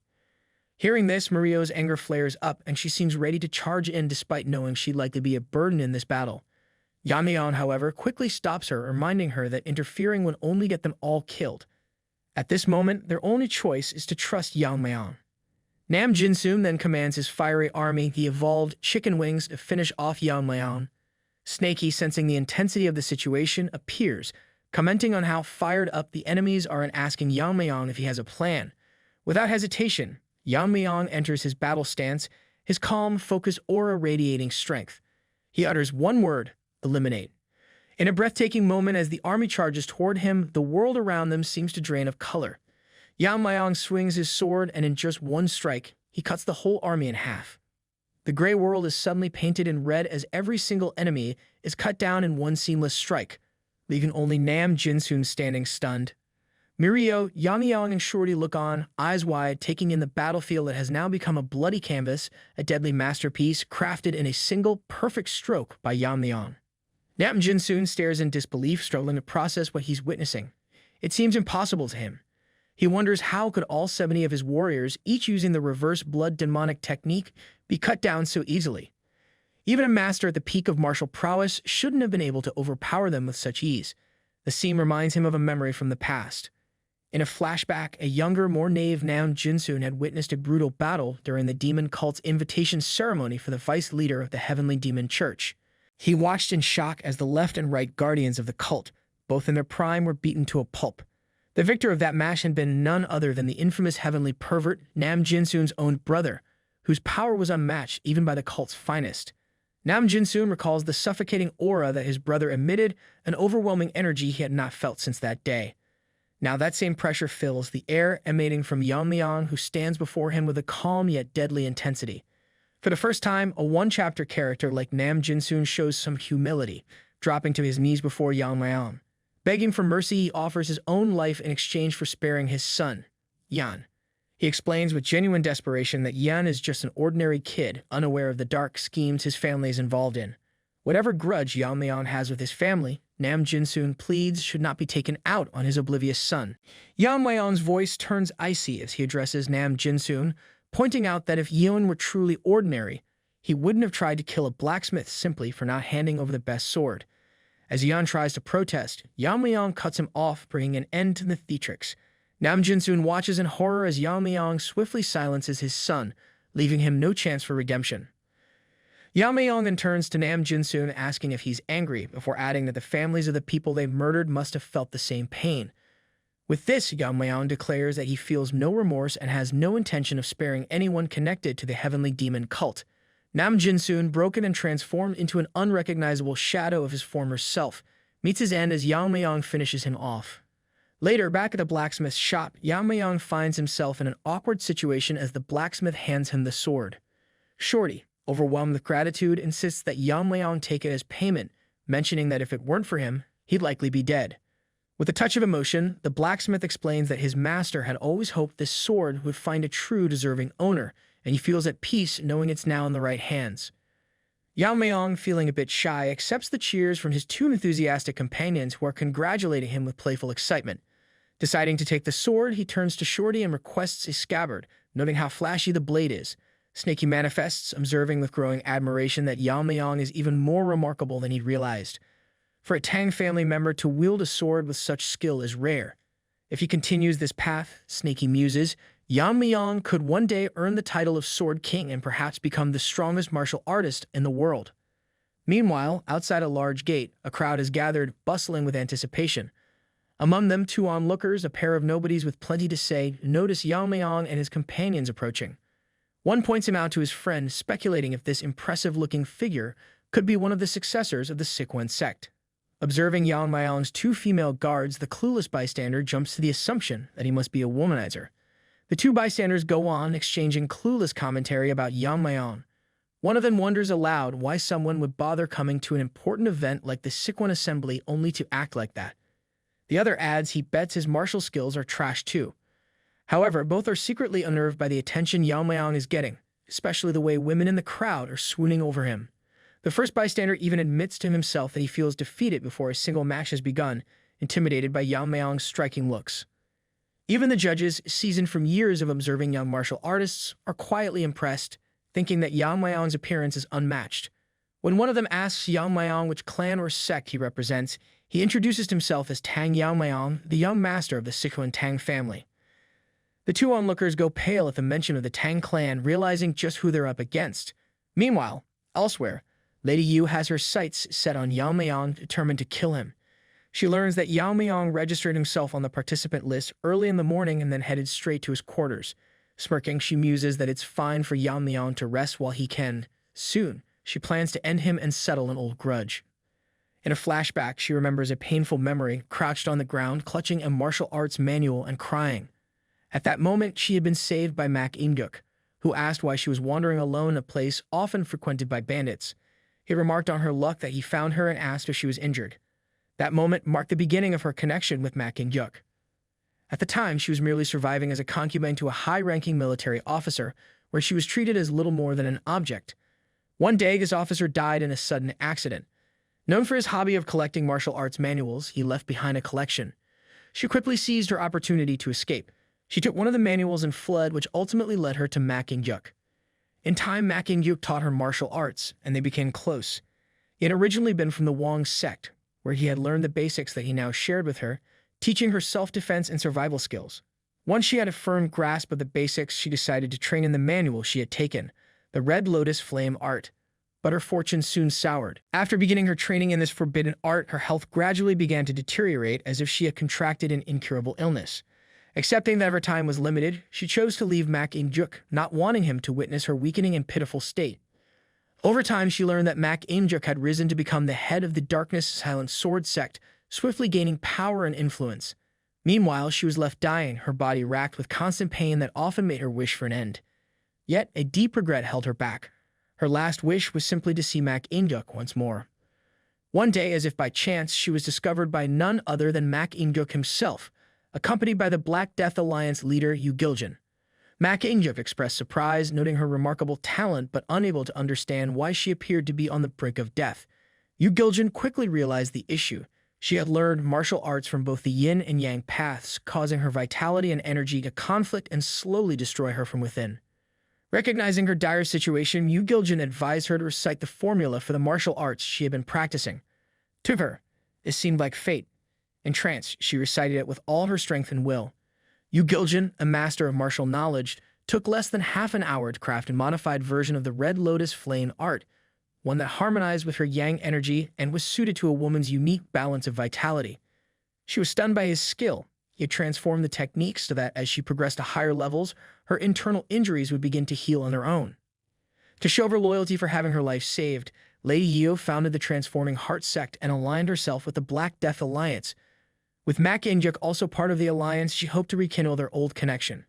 However, he shut down her hopes, making it clear that he had sought her out purely for her talent, not out of any lingering feelings. He urged her to leave the past behind, revealing that he had drifted further away from her than she ever realized. Though hurt, she couldn't blame him, remembering that she was the one who had left first. Determined to keep her feelings hidden, she suppressed her longing, clinging to a faint hope that one day he would understand her sincerity. Then came the news that shattered her hopes. Mak In-guk's Darkness Silent Sword sect had been annihilated by none other than Yeon-myeong, the young master of the Tang family. In that moment, she resolved to kill him, seeing his destruction as a way to settle her shattered dreams. Now, back in the present, her sole focus is tracking down Yeon-myeong and putting an end to him.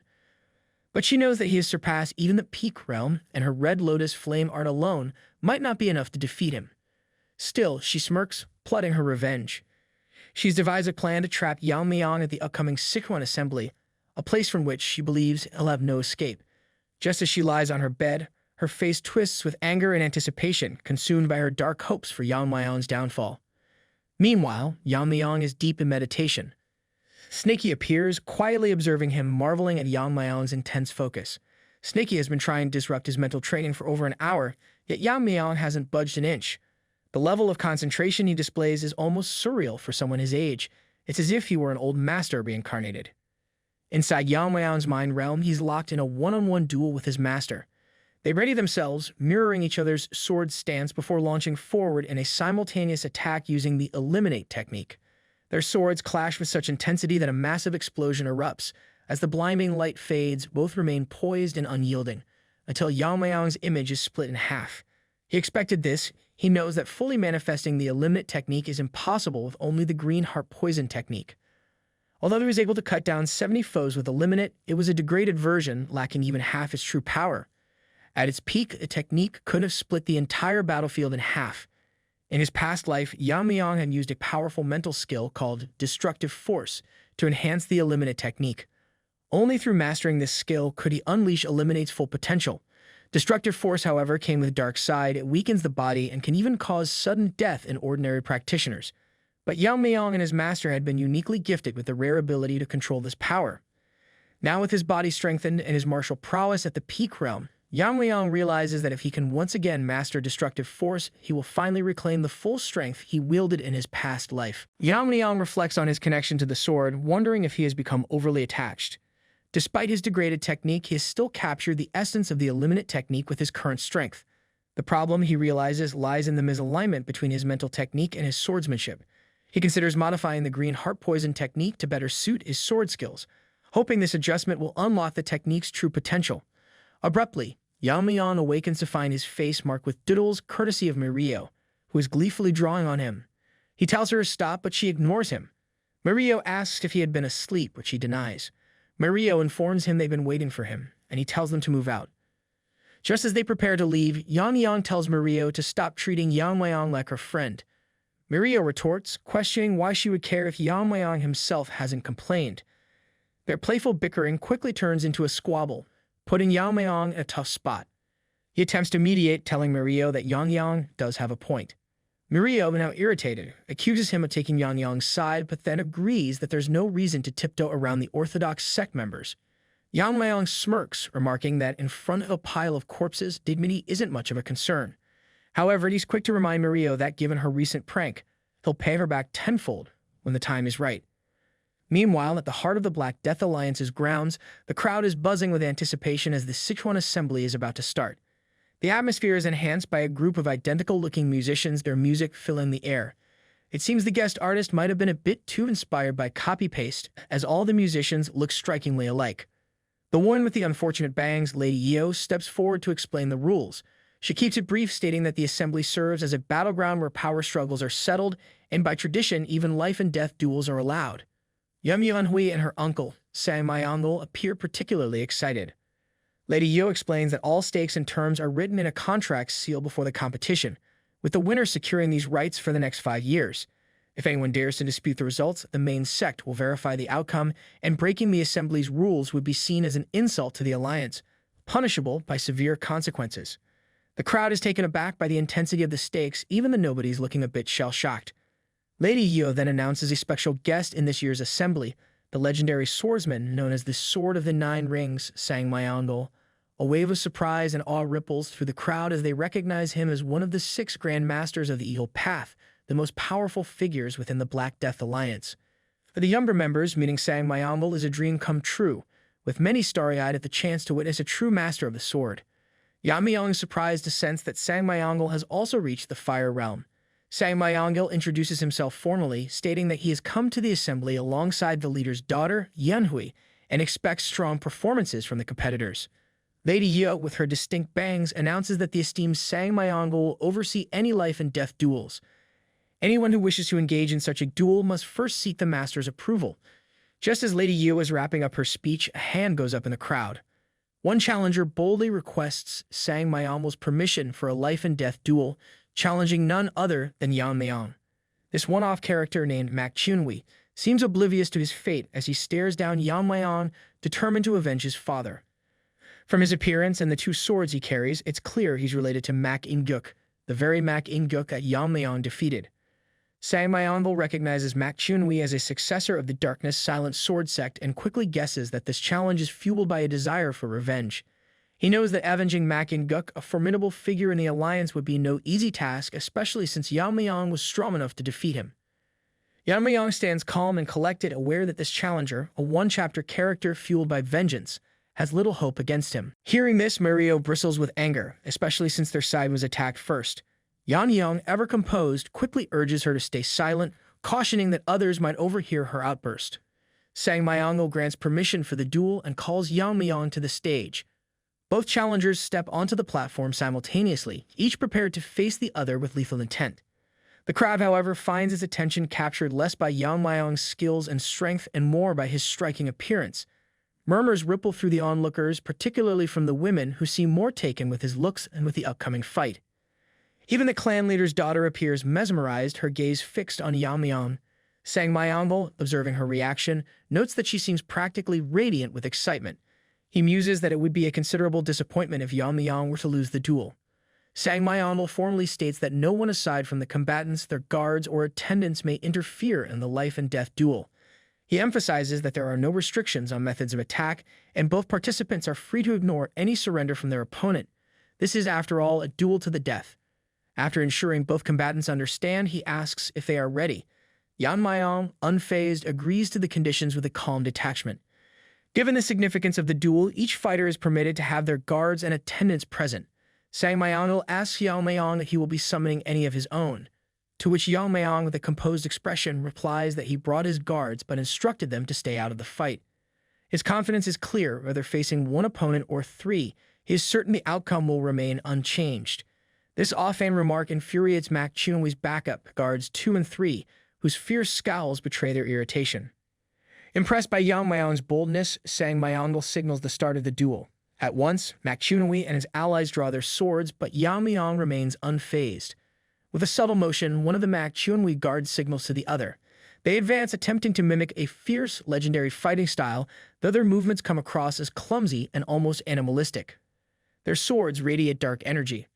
It surprises the crowd. It's the signature energy of the Great Silence sword sect, an aura recognized as the mark of their master. The guards launch the attack, but Yeon-myeong remains steady, his calm unbroken. The crowd watches as the guards, their faces contorted with anger and determination, charge at Yeon-myeong, hoping to overpower him with their combined strength. Mak Chunwi's plan is simple. His men will keep Yeon-myeong distracted, allowing him to strike the moment he finds an opening. He intends to finish Yeon-myeong off with a low-grade martial arts technique, confident in his strategy. But in an instant, something unexpected happens.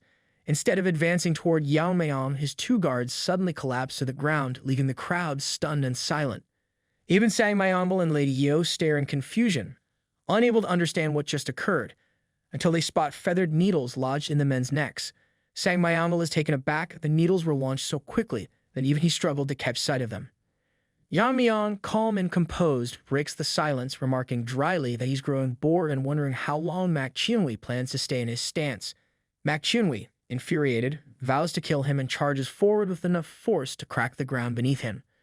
Wielding 2 swords, he closes in with the intent to end Yeon-myeong in a single decisive strike. Yet as he swings, his sword meets only air and he's left bewildered to find Yeon-myeong now standing behind him. Without hesitation, Yeon-myeong reveals a cold truth. He mentions that among those who attacked the Tang Clan during the recent competition, 2 individuals wielded sword energy techniques similar to Mak Chunwi's.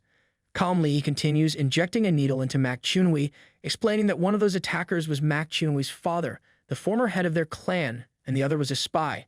Yet Yeon-myeong notes Mak Chunwi falls drastically short of either of them in skill. Hearing this, Mak Chunwi's anger reaches a breaking point, and he begins to shout, overcome with frustration. For a moment, it almost seems as if he might unleash a surge of hidden power. Meanwhile, Yeon-myeong, indifferent to the spectacle, starts to walk away, silently noting that it was Mak Chunwi and his allies who initiated this conflict, yet they endlessly talk of revenge. The crowd, stunned by how quickly the fight ended, murmurs among themselves.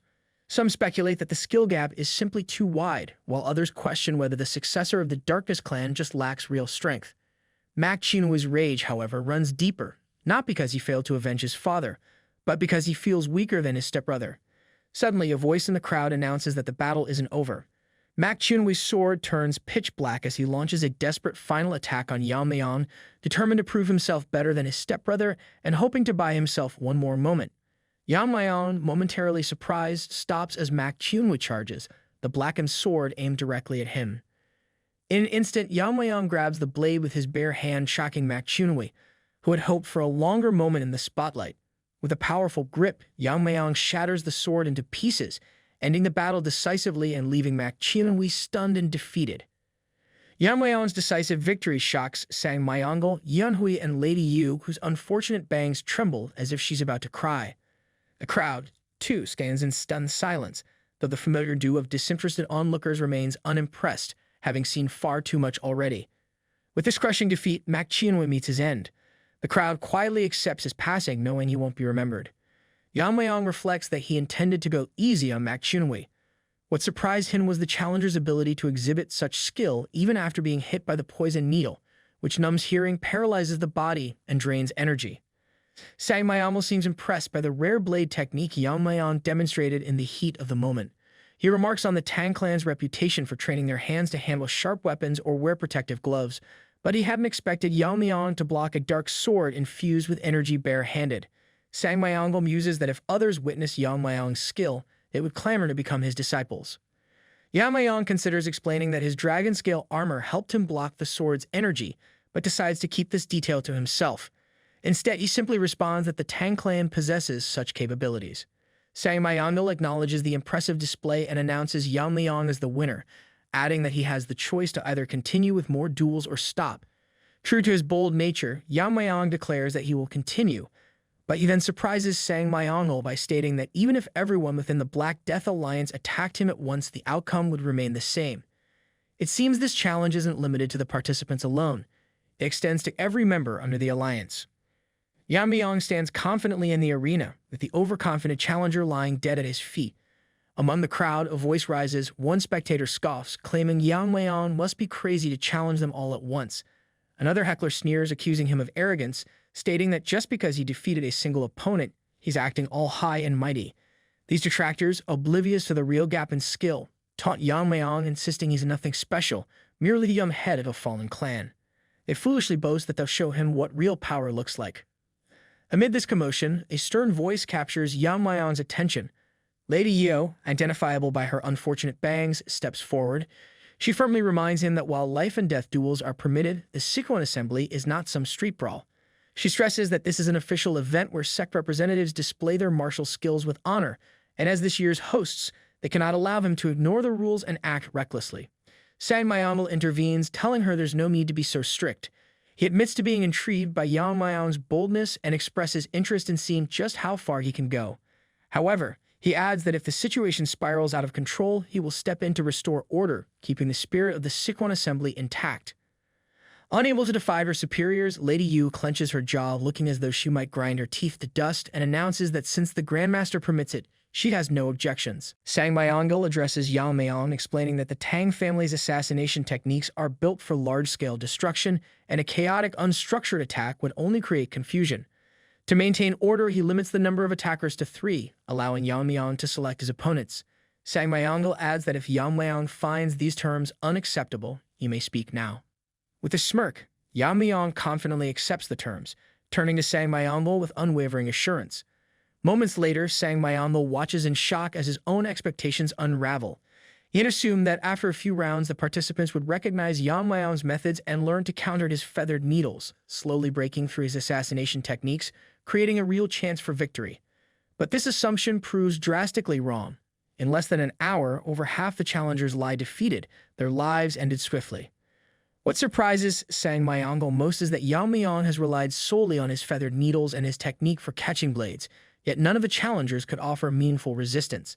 Sacheon grows increasingly concerned, judging by Yeon-myeong's internal energy. He should not be so overwhelmingly powerful. Yet the skill gap is undeniable, leaving Sacheon to question how the situation could spiral this way, with the very integrity of the Sichuan Assembly now at risk. The remaining participants start to flee, desperate to escape with their lives.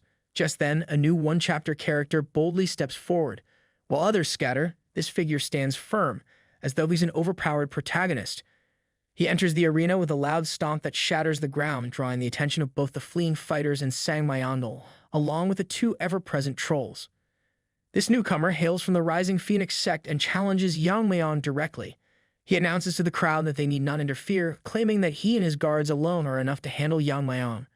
Bold words, considering his appearance resembles a withered mummy. Mocking Yeon-myeong, he declares that his winning streak ends here. Although his name remains unimportant, but he is Yeon-myeong. Sacheon, impressed by this display of confidence, commends Yeon-myeong's bravery, noting that it aligns with the courage expected of the Rising Phoenix sect. He asks Yeon-myeong if he has any objections or if he wishes to proceed with the life-and-death duel. Yeon-myeong calmly agrees, though he notes to himself that this Yeon-myeong has a bizarre body, one unlike anything he's encountered before, even in his past life. With no further delay, Yeon-myeong launches his feathered needles at high speed. Yeon-myeong's two frog-like guards jump forward, using their bodies as shields. To Yeon-myeong's surprise, instead of piercing through, the needles shatter on contact. Even Mario, the senior troll, is shocked to see the needles bounce off harmlessly. Yeon-myeong notices that their skin is rough and cracked, resembling tree bark, and feels a pang of disgust. It looks like they have turned Groot into a third-rate villain gimmick. Sang-myeong reflects on the nature of the withered tree divine art, understanding that it causes the practitioner's body to wither like an ancient tree. In return, their skin hardens to the toughness of bark, durable enough to resist even sword energy. Additionally, their muscles and bones become denser, increasing their strength. Sang-myeong considers that Yeon-myeong may now be facing genuine trouble. Just then, Yeon-myeong, the challenger, attempts a swift strike. But in less than a second, Yeon-myeong dodges the attack and maneuvers behind him. His movement is so fast that even Sang-myeong, for a moment, struggles to follow. Sang-myeong wonders if Yeon-myeong has indeed mastered a high-level movement technique. Positioned behind one of Yeon-myeong's lackeys, Yeon-myeong strikes quickly, plunging a poison-laced needle directly into the lackey's head. The poison takes immediate effect. This enrages the second lackey, who charges at Yeon-myeong to avenge his fallen comrade. Unfazed, Yeon-myeong grabs the attacker by the mouth, taunting him by saying he'll test whether his tongue is as tough as his skin. Yeon-myeong then pins a needle directly onto the lackey's tongue. The lackey struggles, attempting to resist, but Yeon-myeong's grip is unyielding. Unable to withstand the pressure and the effects of the poison, the second lackey ultimately succumbs, his body giving out despite his efforts. Just then, Yeon-myeong senses a fist aimed his way. In a millisecond, he dodges, startling Yeon-myeong, who hadn't expected such agility. Yeon-myeong channels his internal energy into a powerful palm strike, intending to shatter his opponent's defenses. Yeon-myeong attempts to block, but his body barely withstands the impact. Exhausted and disoriented, Yeon-myeong tries one final desperate attack, only to find himself caught by the neck. With a smirk, Yeon-myeong mockingly commends him on his tough body, but warns that if that's all he can rely on, he was foolish to think he could challenge him. Yeon-myeong holds the lackey firmly, almost as if he's knocking to see if there's anything more to offer. Surprisingly, the lackey begins to laugh, taunting Yeon-myeong and calling him foolish for assuming toughness is his only asset. He reveals that he has been waiting for Yeon-myeong to grab hold of him. Yeon-myeong stays silent, not reacting to the provocation. At this, Yeon-myeong's demeanor shifts dramatically. A green aura begins to emanate from his body as he proclaims that Yeon-myeong will now witness the true essence of the withered tree divine art. In an unwanted flashback, Yeon-myeong recalls his father explaining that the true power of this art must remain hidden from the world and, if ever used, must end in the opponent's death. Believing this is the perfect moment, Yeon-myeong activates his ultimate move, enveloping Yeon-myeong in a sinister green aura, boasting that he will drain every bit of his internal energy. Yeon-myeong, unimpressed, sighs and warns Yeon-myeong to cease immediately, suggesting that otherwise he'll be forced to respond in a way Yeon-myeong won't like. But it's clear Yeon-myeong has already lost control, blind to the danger he's brought upon himself. Unbeknownst to him, Yeon-myeong possesses nearly limitless internal energy, meaning that any attempt to absorb it is not only futile, but potentially fatal. In yet another flashback, we see Yeon-myeong's father on a quest to amplify his powers. During his travels in Tibet, he encountered an enigmatic figure, a Chinese monk. Recognizing his potential, the monk taught him the basics of the withered tree divine art. Although the advanced techniques of this martial art were lost, limiting it to external applications, it was ideally suited to his skills, particularly to his ability to catch blades with his hands. Still, Yeon-myeong's father craved mastery beyond these limits and eventually joined the Black Death Alliance, hoping to uncover its secrets. However, seeking true mastery, Yeon-myeong's father joined the Black Death Alliance. The alliance leader, Yu Giljin, examined his martial arts and quickly discerned that the missing technique was not as elusive as it seemed. He believed that each martial arts name encapsulated its core essence, and with this insight, he helped Yeon-myeong's father rediscover and refine the lost elements of the withered tree divine art. Together, they crafted the technique into its current formidable form.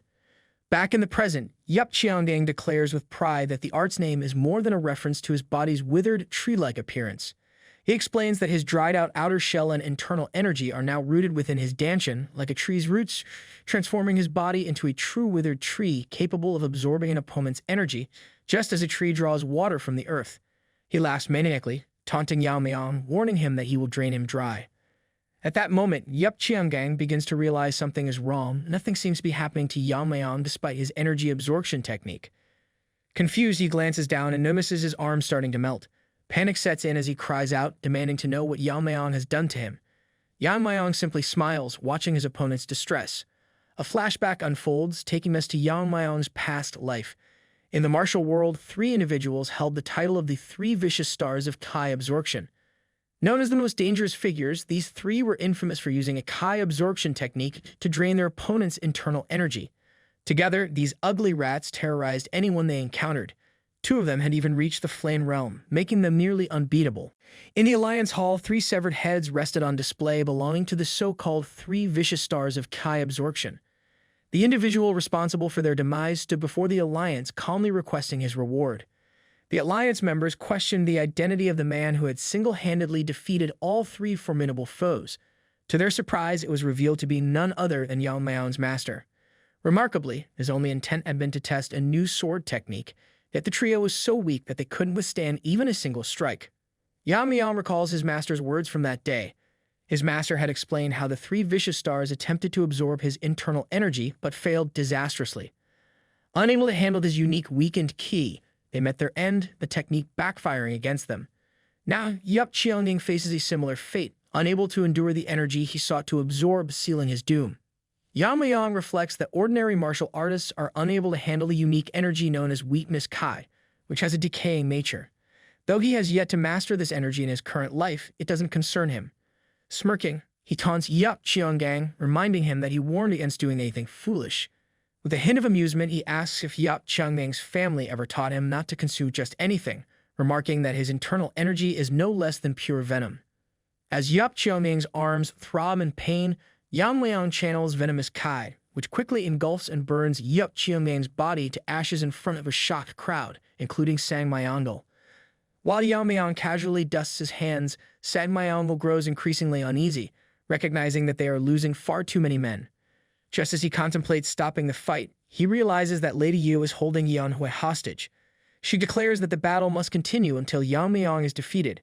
Sang-myeong is stunned, unable to believe what he's witnessing. Lady Yu, with her unfortunate bangs, coldly explains that Yeon-myeong's skills have far exceeded her expectations, ordering the Sword of the 9 Rings to kill him. Yeon-myeong sighs as he shifts his gaze, sensing the sudden tension in the air. Sang-myeong confronts Lady Yu, demanding to know how she could take Yeon-hui hostage and what kind of grudge she holds against a junior disciple to act so ruthlessly. Sang-myeong is taken aback when Lady Yu coldly reveals that Yeon-myeong is far from an ordinary junior disciple.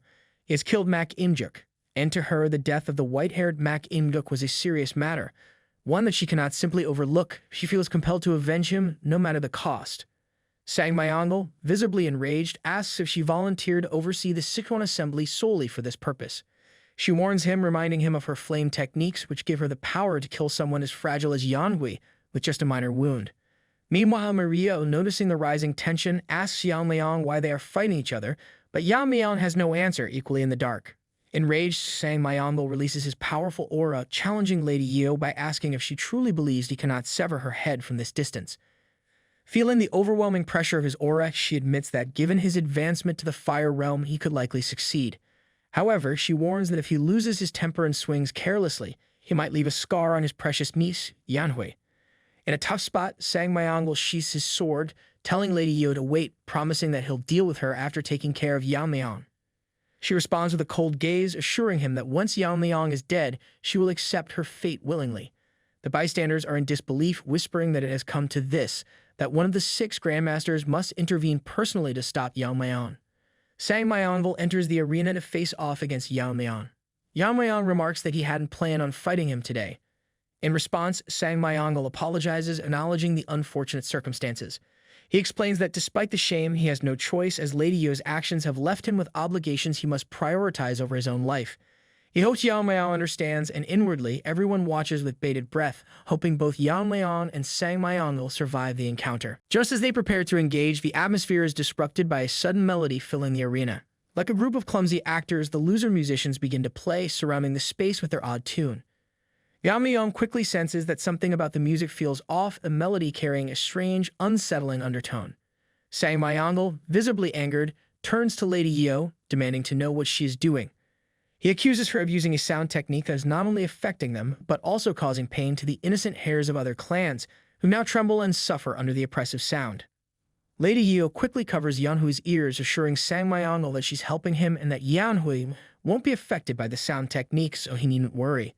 Sang Myeong, exasperated, questions how much shame she intends to bring upon herself, insisting that all of this is unnecessary. Lady Yeo coldly replies that if she had intended to stop, she wouldn't have started this in the first place. With a disturbingly determined look, she insists that Yeon-myeong must experience the terror of death, urging Sang Myeong to hurry up and kill him. Meanwhile, Yeon-myeong listens to their loud, chaotic exchange, finding their antics rather tiresome. Suddenly, to the shock of everyone, including Sang Myeong and Lady Yeo, Yeon-myeong unleashes his whirling frenzy dance, hurling spinning blades across the arena. The blades tear through the air, shattering the musicians' instruments and silencing the discordant melody, leaving their heads and instruments scattered across the arena. Lady Yeo, visibly stunned, and Sang Myeong, in utter shock, watches Yeon-myeong calmly retrieves his rings unfazed. With all eyes on him, Yeon-myeong turns to Sang Myeong, stating that he has taken care of the irritating noise.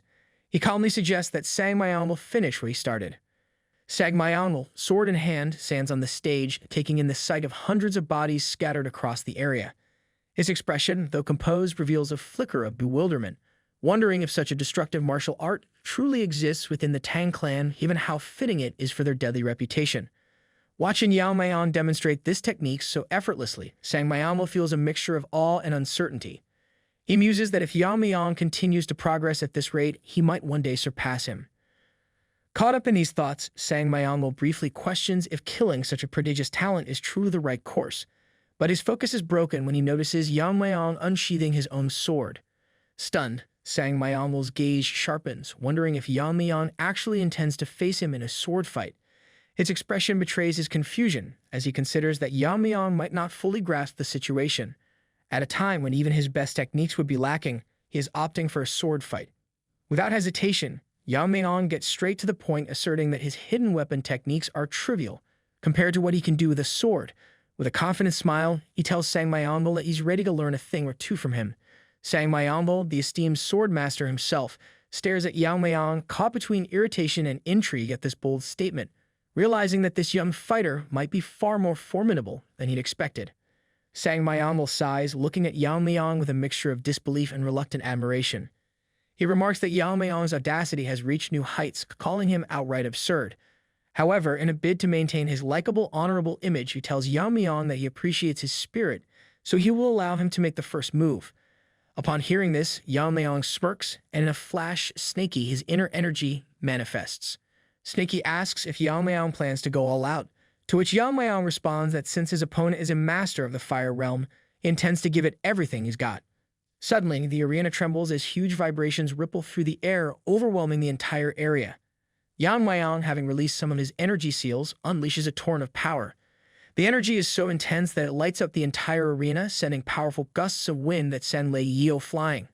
The onlookers, including the other fighters and Sang Myeong, are stunned and disoriented, their senses overwhelmed by the sheer force of Yeon-myeong's energy. The ants and even the trolls, who had never witnessed Yeon-myeong's true power, are left dazed and speechless. Sang Myeong, while still reeling from the shock, thinks to himself that it is impossible for a human to possess this much internal energy.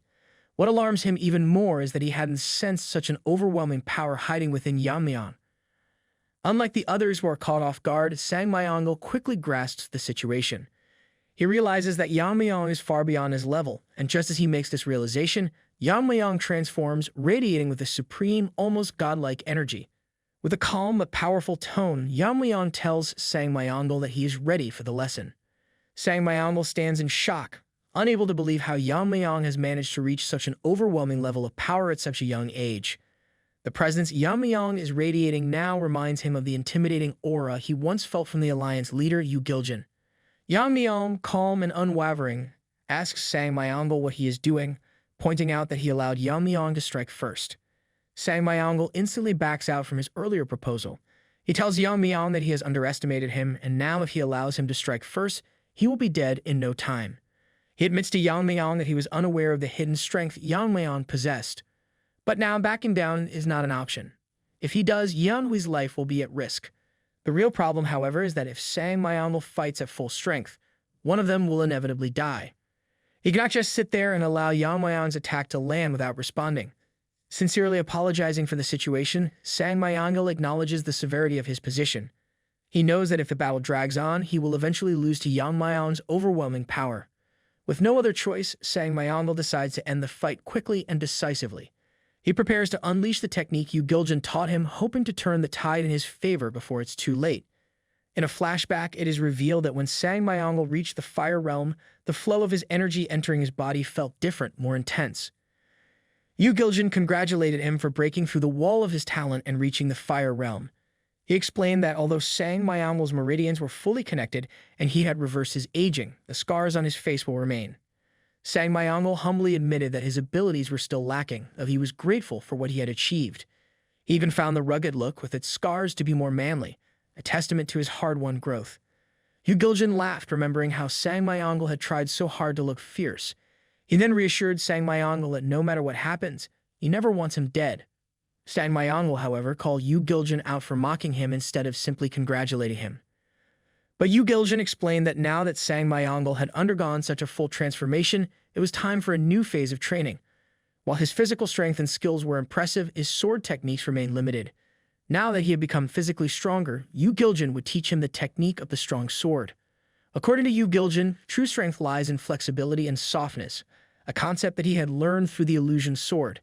These subtleties of softness could be transformed into the strength of the strong sword. In present, just as Sang-myeong prepares to use this technique, Yeon-myeong watches, shocked at the sheer power and precision. Sang-myeong is ready to perform the technique called All Paths Lead to One Sword, a technique he's only just begun to master. Though it's not yet perfected, it is his tools to end this battle in a single strike. He hopes that this move will give him the decisive advantage. Yeon-myeong, impressed, remarks that he had expected Sang-myeong to use the chaotic illusion sword technique, given his background with the Sword Clan. However, he's surprised that Sang-myeong managed to perform even a rudimentary version of the strong sword technique. Sang-myeong, shocked and growing increasingly nervous, asks Yeon-myeong how he knows about the strong sword. Just then, Yeon-myeong's sword begins to glow with intense energy. It's clear that this isn't just a display, it's an overwhelming surge of power. Instead of shocking Sang-myeong, the realization hits him. Yeon-myeong isn't just wielding a version of the strong sword, he's mastered it to perfection. Sang-myeong, still struggling with his own incomplete version, is stunned to see Yeon-myeong radiating such an advanced form of the technique. In a flashback, we learn that swordsmanship has always been based on several core principles: heaviness, speed, breaking illusion, scattering, severing, and sharpness. Each technique is developed by mastering one of these principles. Yeon-myeong's master once told him that among all these principles, mastering strength is the rarest, as an ordinary body cannot withstand the force of its own sword technique. There's a cheaper and more common path where flexibility leads to strength, but that's typically the route ordinary people take. However, the path Yeon-myeong is aiming for transcends that. It comes from the extreme end of decay, a breakthrough known as the ultimate strength. Back in the present, Yeon-myeong exudes a constant flow of energy. He contemplates that his present body is different from his previous life. But the memory of using the strong sword remains clear. It's been a long time since he has used such strength. He recognizes that controlling this power might be tricky, so he warns Sang-myeong to brace himself. This battle is about to reach a new level of intensity. Sang-myeong realizes he is now in a tough position. His mind races as he faces the overwhelming power of Yeon-myeong. The onlookers, Lady Yeo, the trolls, and the nobodies are all stunned by the intensity of the battle. Their purpose, it seems, is either to be shocked by the events unfolding or to face certain death. The next instant, both Yeon-myeong and Sang-myeong will charge toward each other, their swords enveloped in brilliant sword energy. The clash is inevitable. Meanwhile, the elders of Black Death Alliance, who are busy in their routine work, sense the growing power emanating from the arena. One of the elders, sensing the energy, assumes that one of the 6 grandmasters must have released their aura to inspire the young prodigies. However, a senior one, more experienced and attuned to such energy, comments that the level of inspiration being exerted is overwhelming even for him. He can feel the power from this far away, and it's unlike anything they've witnessed before. The first elder dismisses it, stating that it's none of their concern as the assembly is supposed to last at least 10 days. But the senior, ever cautious, advises the others to keep their cups down, warning that the energy in the arena is intensifying to dangerous levels. Suddenly, a massive blast of power erupts into the sky, releasing shockwaves of energy that ripple across the entire area. The impact is so immense that it shakes other parts of Sichuan. This catches the attention of the leader of the Black Death Alliance, Yu Giljan, who had been resting quietly on his own. Noticing the energy waves, his concern grows, wondering what his brother, Sang Myeong, is up to in the arena. Meanwhile, in the arena, Sang Myeong suddenly collapses, coughing up blood. He realizes too late that he has been defeated in a single exchange of swords. However, despite his impending death, his thoughts are on the safety of his niece, his concern for her still intact. Ultimately, his body gives way and the light fades from his eyes. Rest in peace, Sang Myeong. You will be remembered for your strength and honor. Witnessing the shocking conclusion, Lady Yu is left speechless, her mind struggling to process the sight before her. Meanwhile, members of the main clan rush into the arena, desperate to understand what has just happened. They're left in stunned silence when they find Sang Myeong on the Sword of the Nine Rings lying defeated. He stands coldly, his broken sword is silent testament to his failure. Unaware of the details of the fight, the clan members turn to Lady Yu for an explanation. She, in her hysteria, starts to bark out that Yeon-myeong, the young head of the Tang family, killed Sang Myeong.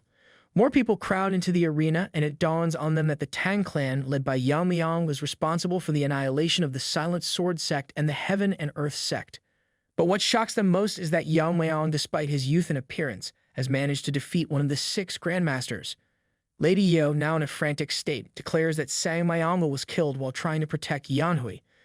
She warns that if they do not avenge Sang Myeong's death or protect Yeonhui, the sect leader will be furious beyond measure, signaling that their failure would have serious repercussions. Hearing her frantic orders, the expressions of the onlookers shift to serious concern. The pressure mounts, and their nerves escalate as they realize the gravity of the situation. Lady Yo, in a desperate tone, commands them to kill the young head of the Tang family, Yeon-myeong, immediately, that they want to protect Yeonhui. Though some of the clan members sense something strange in her words, they ultimately realize the truth. If they fail to stop Yeon-myeong, their own lives will be at stake. With that realization, they all charge toward Yeon-myeong, their swords raised in unison.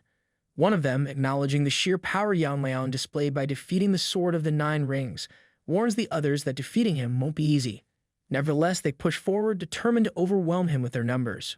Mirio, watching the scene unfold, is taken aback by the sheer number of attackers. Just as thousands charge at Yeon-myeong, she feels a mix of fear and awe. Yeon-myeong, however, is done with being shocked by their numbers. With a calm, almost indifferent demeanor, he puts his sword away, speaking to the fallen Sang Myeong, his voice heavy with respect. He reflects that, if not for the tricks Lady Yo played, this entire situation would never have occurred. Though Sang Myeong's swordsmanship was impressive, the outcome was always decided by the refinement of their skills and the vast difference in their abilities. Despite being his enemy, Yeon-myeong admits that Sang Myeong earned his respect for dying without ever letting go of his sword, a death befitting a true swordsman. With that, Yeon-myeong lifts Sang Myeong's sword and, as a final gesture of respect, tells the fallen warrior that in honor of such a great swordsman, he will ensure that his journey to the afterlife will not be boring. Lady Yu agitates the crowd by accusing Yeon-myeong of holding Sang Myeong's sword, implying that he's somehow dishonoring the dead. In response, Yeon-myeong remains calm and composed, but the chaos intensifies. He throws the sword into the air, using his internal energy to break it into shards. The sword shards fly through the air, hitting the charging attackers one by one, until they realize they're being struck by the shards. One elderly woman among the attackers, clearly frustrated, tells Yeon-myeong that he's resorting to cheap tricks now, mocking him for thinking he can stop 2,000 of them with just sword shards. But the truth is, they're the ones using cheap tactics by gaining up on him.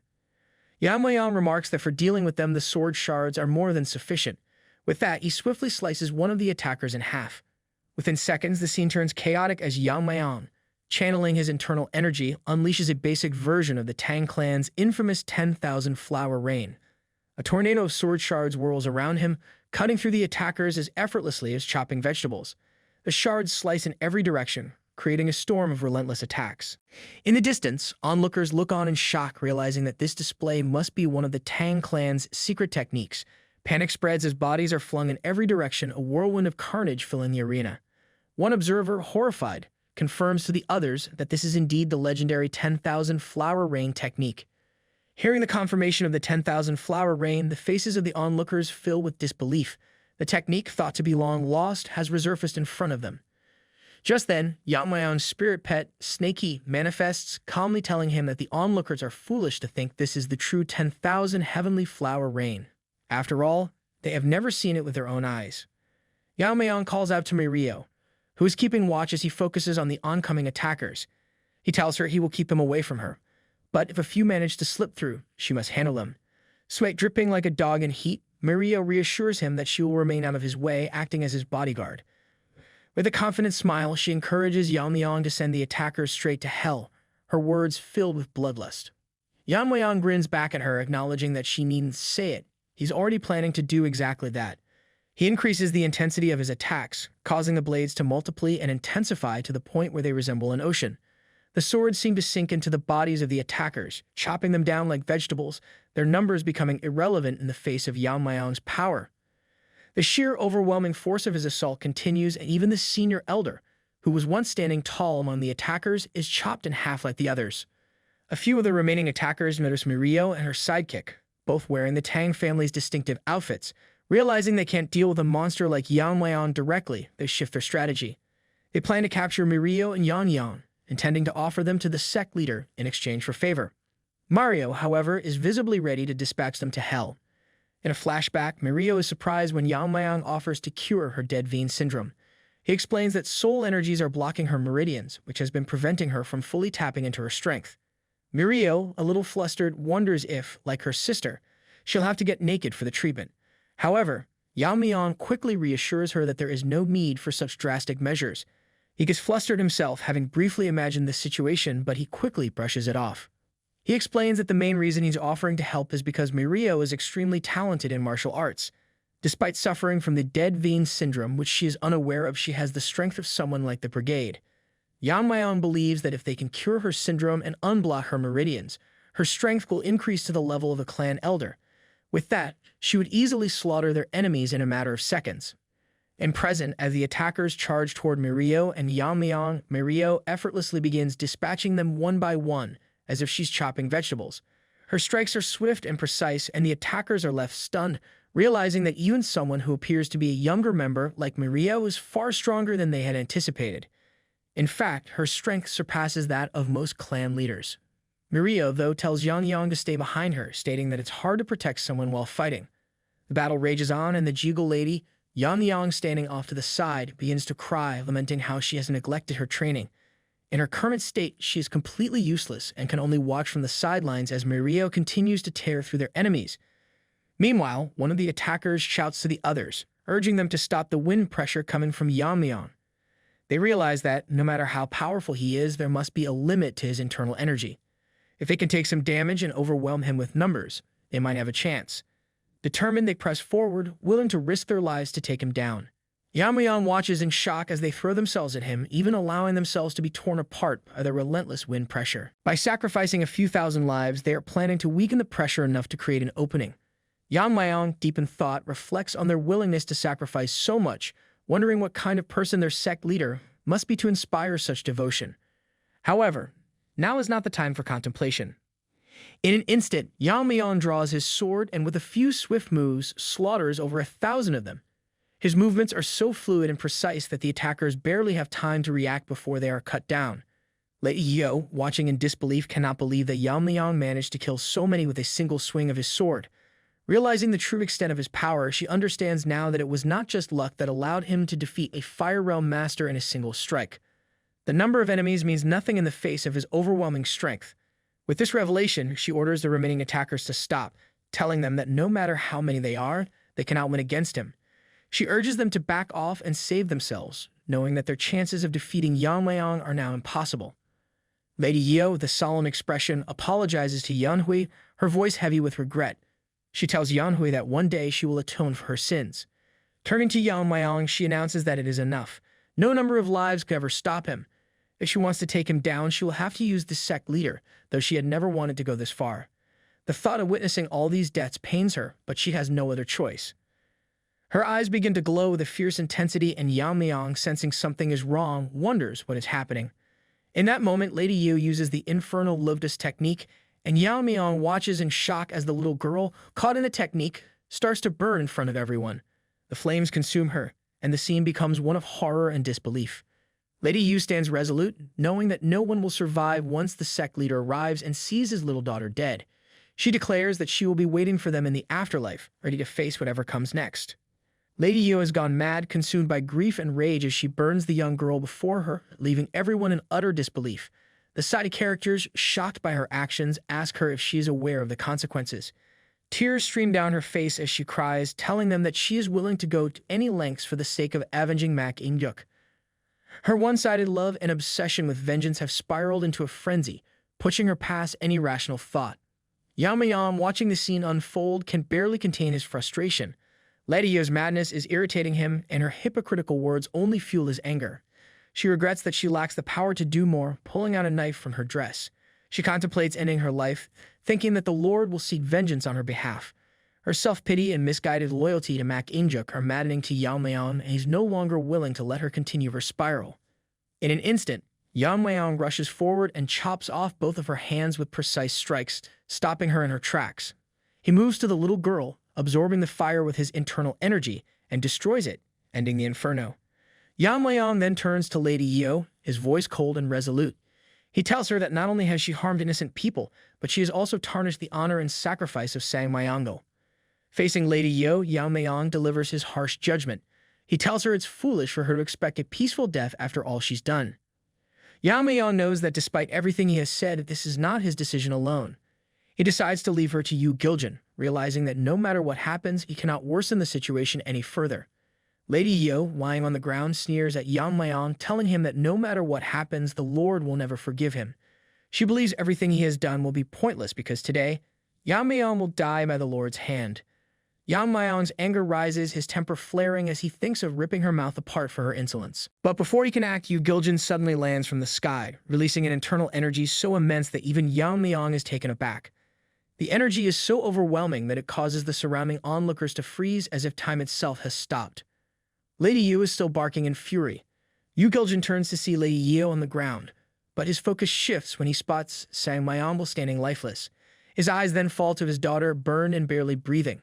The sight of her in such a state triggers an emotionless, glowing response from him, his internal energy radiating with a chilling intensity. Yeon-myeong, watching all this, realizes that all those subordinates who charged at him were not driven by loyalty, but by the overwhelming desire to die fighting, rather than face the wrath of the one who now stands before them. The amount of killing intent pouring from this figure is so suffocating that the side characters can't move, and Yu, holding her weapon, feels herself drop it, thinking to herself that for the first time, she wonders if this man is even human.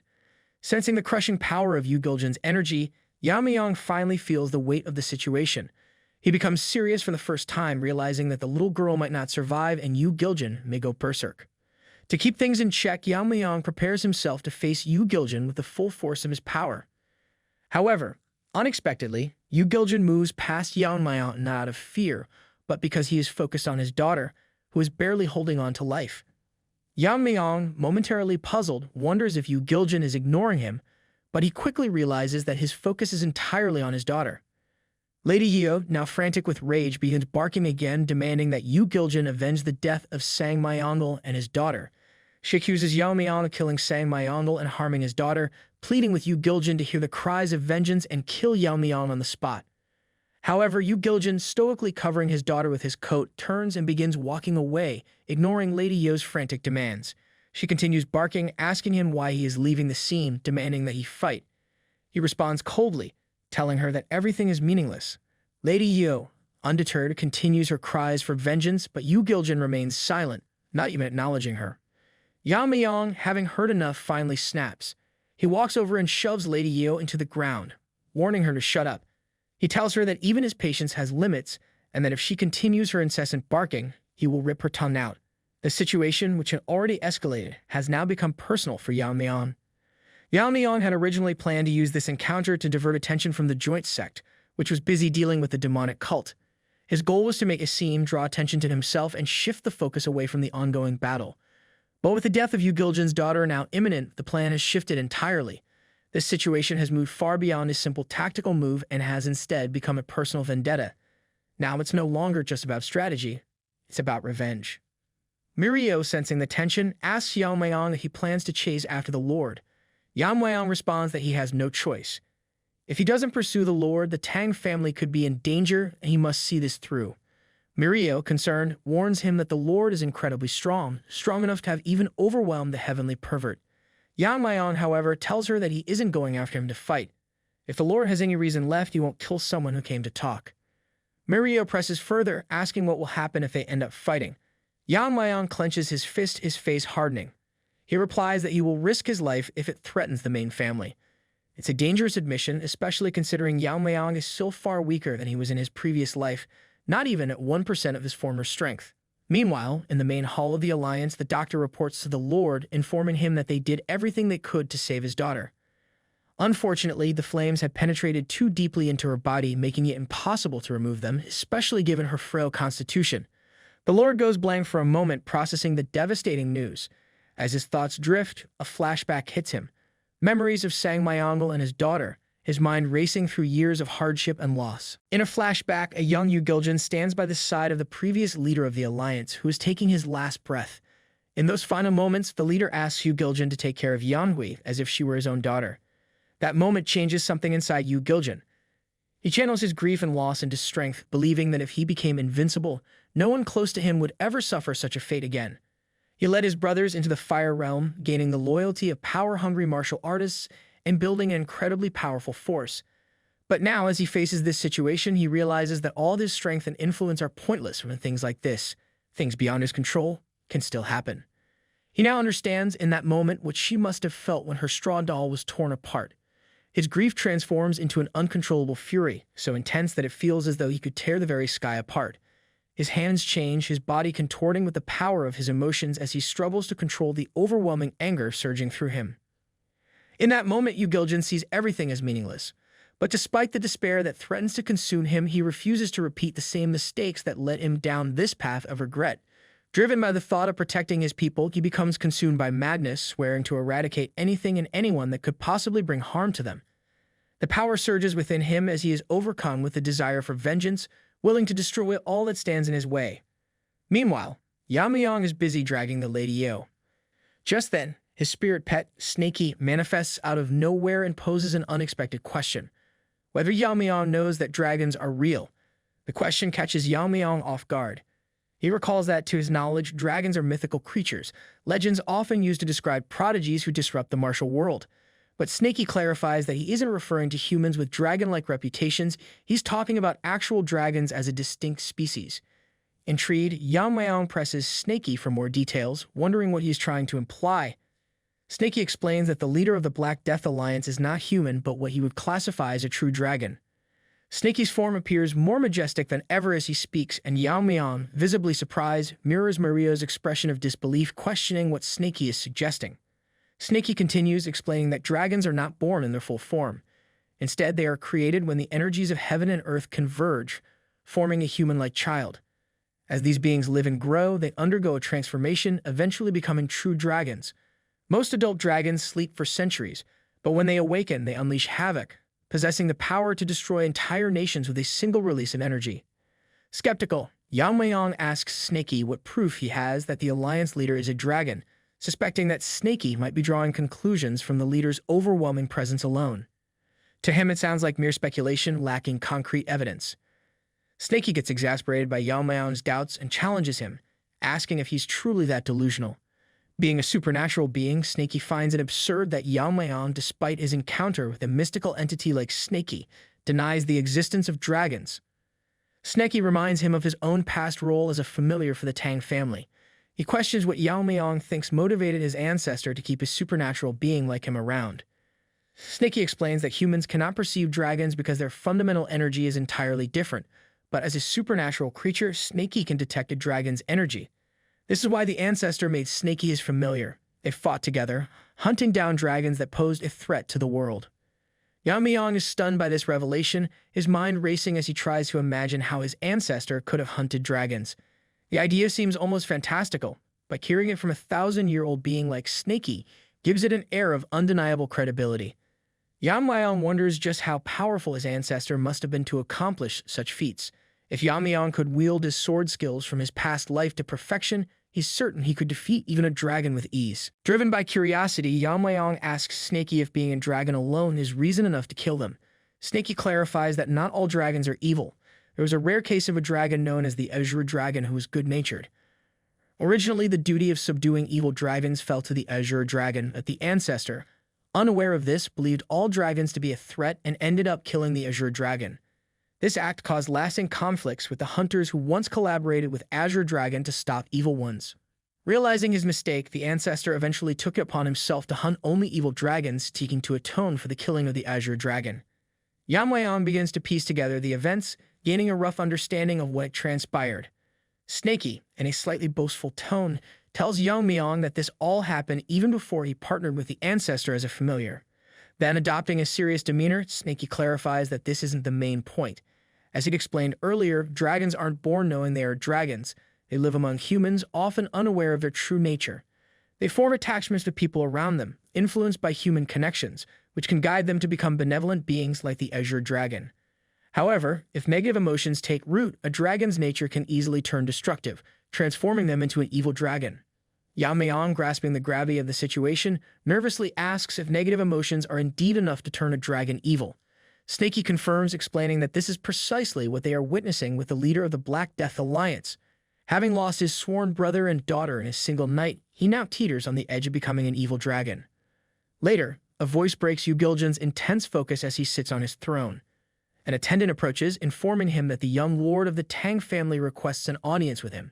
Fueled by anger, Yu-Giljin crushes his chair at the news, his fury barely contained as the attendant explains that the young lord has come to clear up the misunderstandings between them. The leader, Yu-Giljin, decides to hear Yeon-myeong out, acknowledging that he must be desperate to walk into the lion's den alone. As Yeon-myeong steps into the room, his face is firm and resolute. He feels a moment of uncertainty, wondering if the man before him is truly human or the dragon that Snaky spoke of.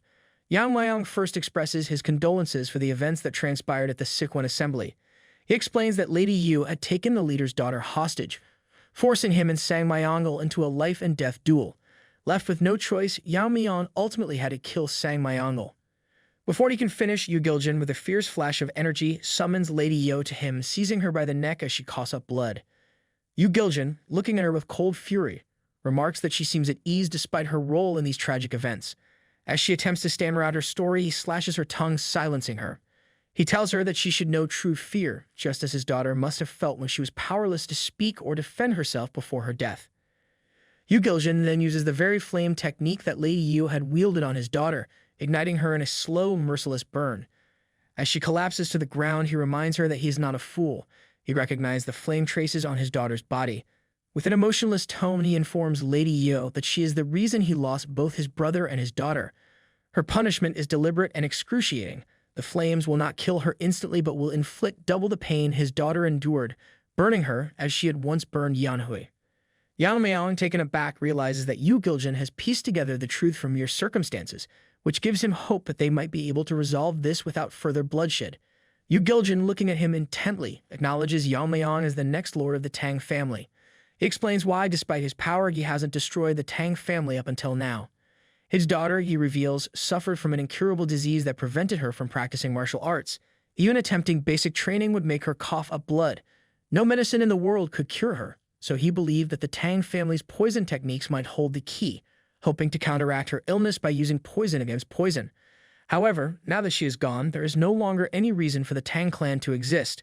Once she was cured, he would have destroyed them regardless. Undeterred, Yeon-myeong responds that he won't back down, suggesting that Yu-Giljin is allowing himself to be manipulated by the very person who caused his daughter's death.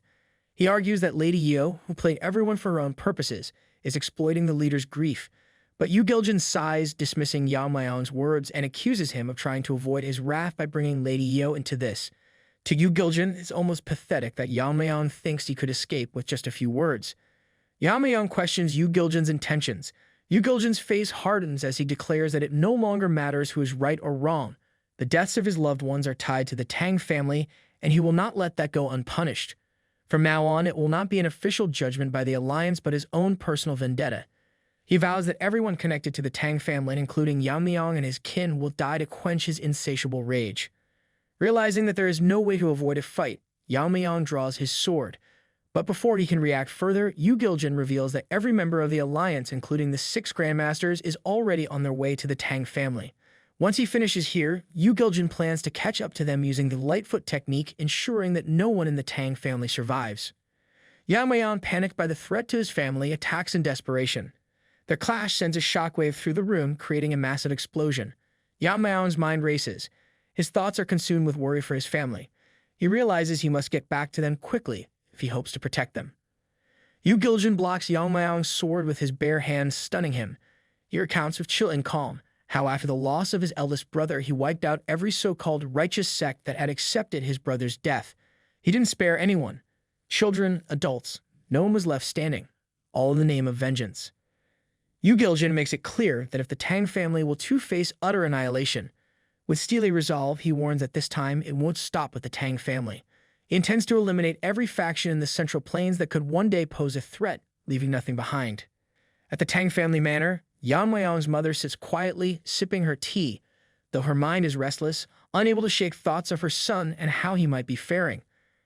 Her moment of reflection is interrupted as someone suddenly bursts into the room.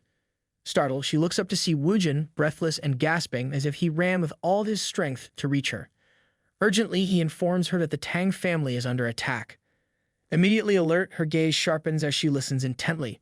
Woojin explains that a large force from the Black Death Alliance has invaded, and the family's warriors are doing their best to hold them back. At the mention of the Black Death Alliance, a wave of worry sweeps over her, concern for Yeon-myeong's safety. But with the situation at hand, she steels herself, knowing she must focus on protecting the family and dealing with the invaders first. Meanwhile, in the main hall of the Alliance, Yeon-myeong launches a relentless barrage of sword strikes, each one landing with lethal intent against Yu Giljin. Every strike is infused with the strong sword technique, powerful enough that one particularly intense blow splits the building, causing half of its wall to crumble into debris. Yu Giljin keeps on deflecting his strikes. However, he acknowledges Yeon-myeong's strength, realizing that his late brother was outmatched from the very beginning. The technique Yeon-myeong is wielding surpasses even the advanced swordsmanship Yu Giljin once taught his brother. Moreover, Yeon-myeong's immense internal energy allows him to strike continuously without losing speed. His onslaught is unyielding. On the other hand, Yeon-myeong is surprised by Yu Giljin's resilience, noticing how he manages to block each strike and still has the time to analyze the power behind them even as he defends. Recognizing this, Yeon-myeong decides to push the fight further, moving at a speed that Yu Giljin's eyes can barely follow. He shifts his grip on the sword, adjusting his stance to amplify the intensity of each blow. As he accelerates, each strike becomes more intense, the speed and force pushing Yu Giljin back with every hit.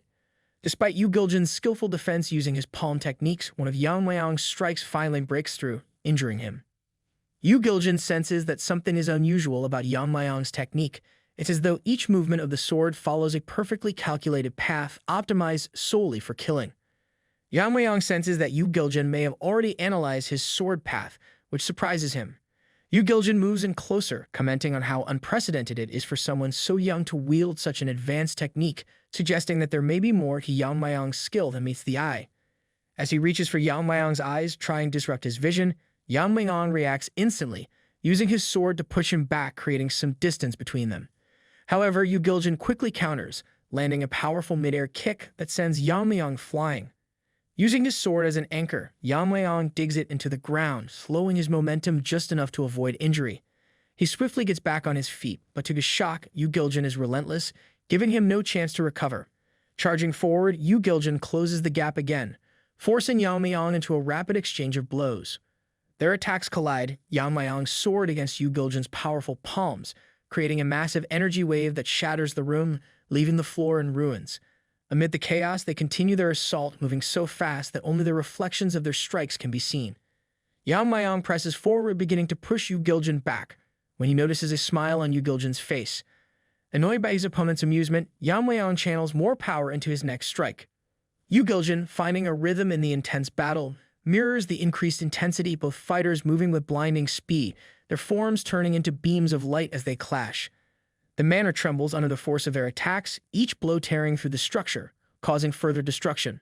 So evenly matched, they reach a point where a simultaneous strike pushes both of them back, each feeling the weight of the other's skill and power. The intensity of the battle reaches new heights, splitting the roof in half as a large crack spreads across the arena. Moonlight floods the shattered building, illuminating both Yeon-myeong and Yu Giljin as they stand off against each other amid the rubble. Bathed in the moonlight, both warriors appear to glow, their movements outlined in a surreal silvery hue. Yu Giljin, surprised by how evenly matched they are, begins to appreciate Yeon-myeong's skill, acknowledging that he has achieved the level of Swordmaster. He had once believed he'd reached the pinnacle of martial arts, but now he realizes that this duel could serve as a stepping stone to push his abilities even further. Meanwhile, Yeon-myeong finds himself in a tight position.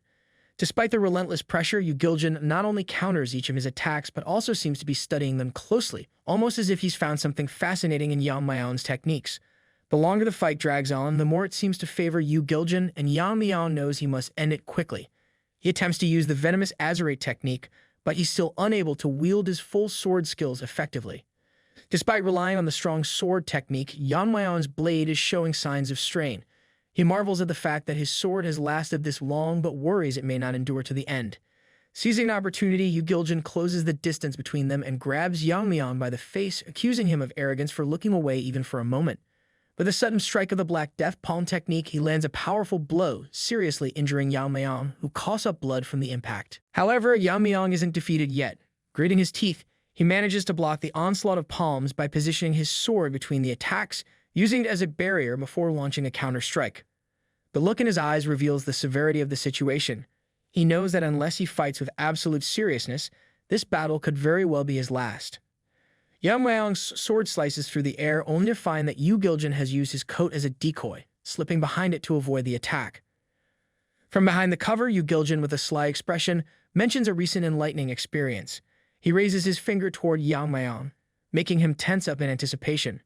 Yu Giljin then unleashes the subduing righteous divine art, a powerful martial technique he picked up from his master.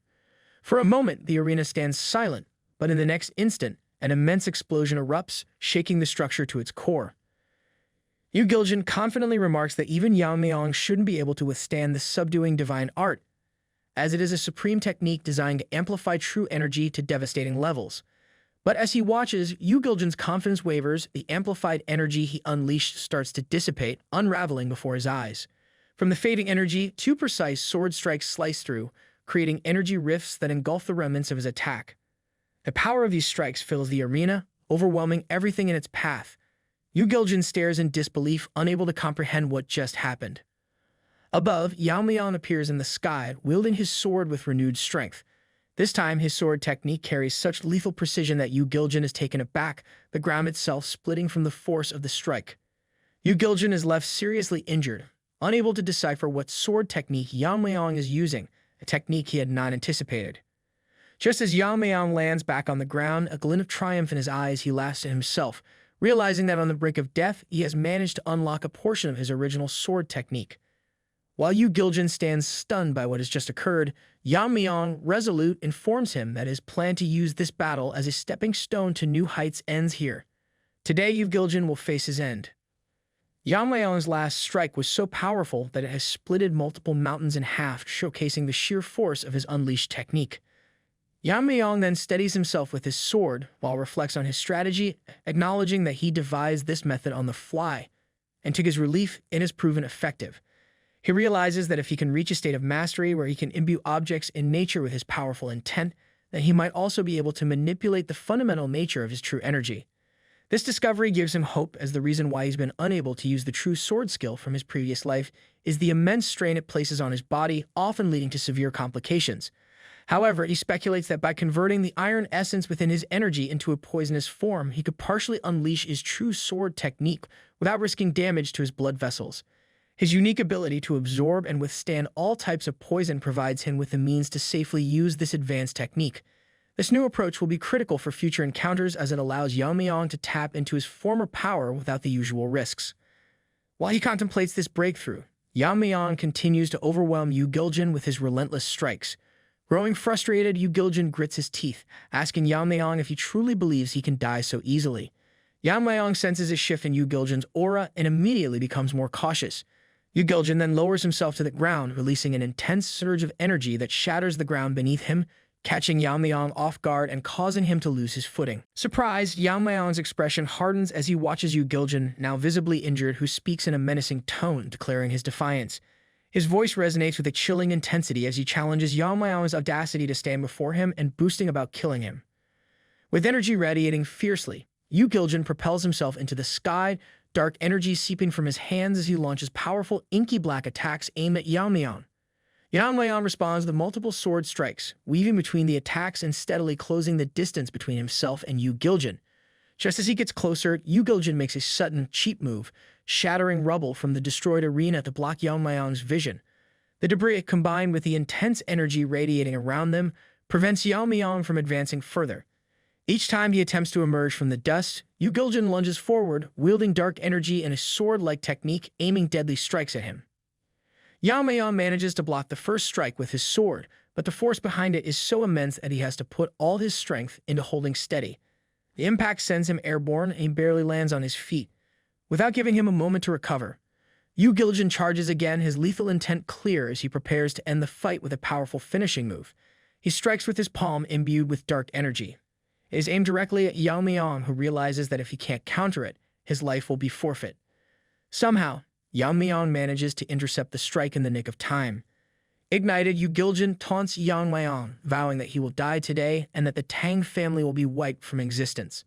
Exhausted but unwavering, Yeon-myeong only responds with a laugh which visibly shocks Yu Giljin. With a determined grin, Yeon-myeong tells Yu Giljin that he's severely underestimating the strength of the Tang family. As the young lord, Yeon-myeong has rigorously trained his clan, putting them on equal footing with even the most powerful factions. Meanwhile, back at the Tang Manor, his mother takes the lead, launching poison-laced blades that cut through enemies effortlessly. Commanding her people with fierce resolve, she urges them to fight with their lives on the line until Yeon-myeong's return. Inspired by her words, the Tang warriors charge into battle with renewed strength and a lethal intent.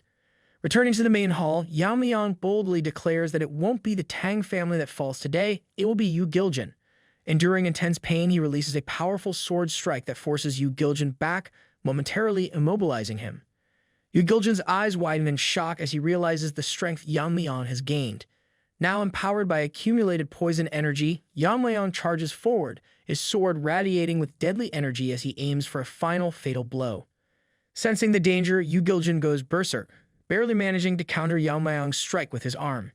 Enraged, he accuses Yeon-myeong, claiming that his brother's death was because of him, and even when his daughter died, Yeon-myeong did nothing but watched.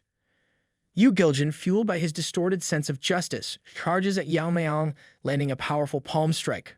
Caught off guard by Yu Giljin's words and the force of the attack, Yeon-myeong is sent crashing to the far side of the arena, an explosion erupting as he impacts the ground, coughing up blood from the intense blow. Snaky, sensing the severity of the situation, manifests and urgently urges Yeon-myeong to focus on the fight. Seeing Yeon-myeong unresponsive, Snaky takes drastic action, feeding him a concentrated dose of poison to revive his energy, knowing that if Yeon-myeong dies, Snaky's spirit, tied to him, will perish as well. With a surge of energy from Snaky's poison, Yeon-myeong regains consciousness just as Yu Giljin hovers above, ready to deliver a finishing strike. But Yeon-myeong stands, determined to fight again. Just then, something shifts. Yeon-myeong senses an ominous realization. Yu Giljin smirks, announcing that he sensed that Yeon-myeong's sword technique, which cancelled out the subduing righteous divine art, has the power to weaken his opponent. And just seeing that once, he himself has mastered it. Yu Giljin shouts, asking Yeon-myeong that now they will see if he can handle this one. Yeon-myeong, realizing he's in serious trouble, braces himself. Their swords strike, and with that, their energies collide in a clash that shakes the arena. Meanwhile, the Alliance forces continue to suffer heavy losses as Yeon-myeong's mother moves swiftly through the air, targeting the strongest foes among them. Despite her efforts, the Tang family remains in a precarious position.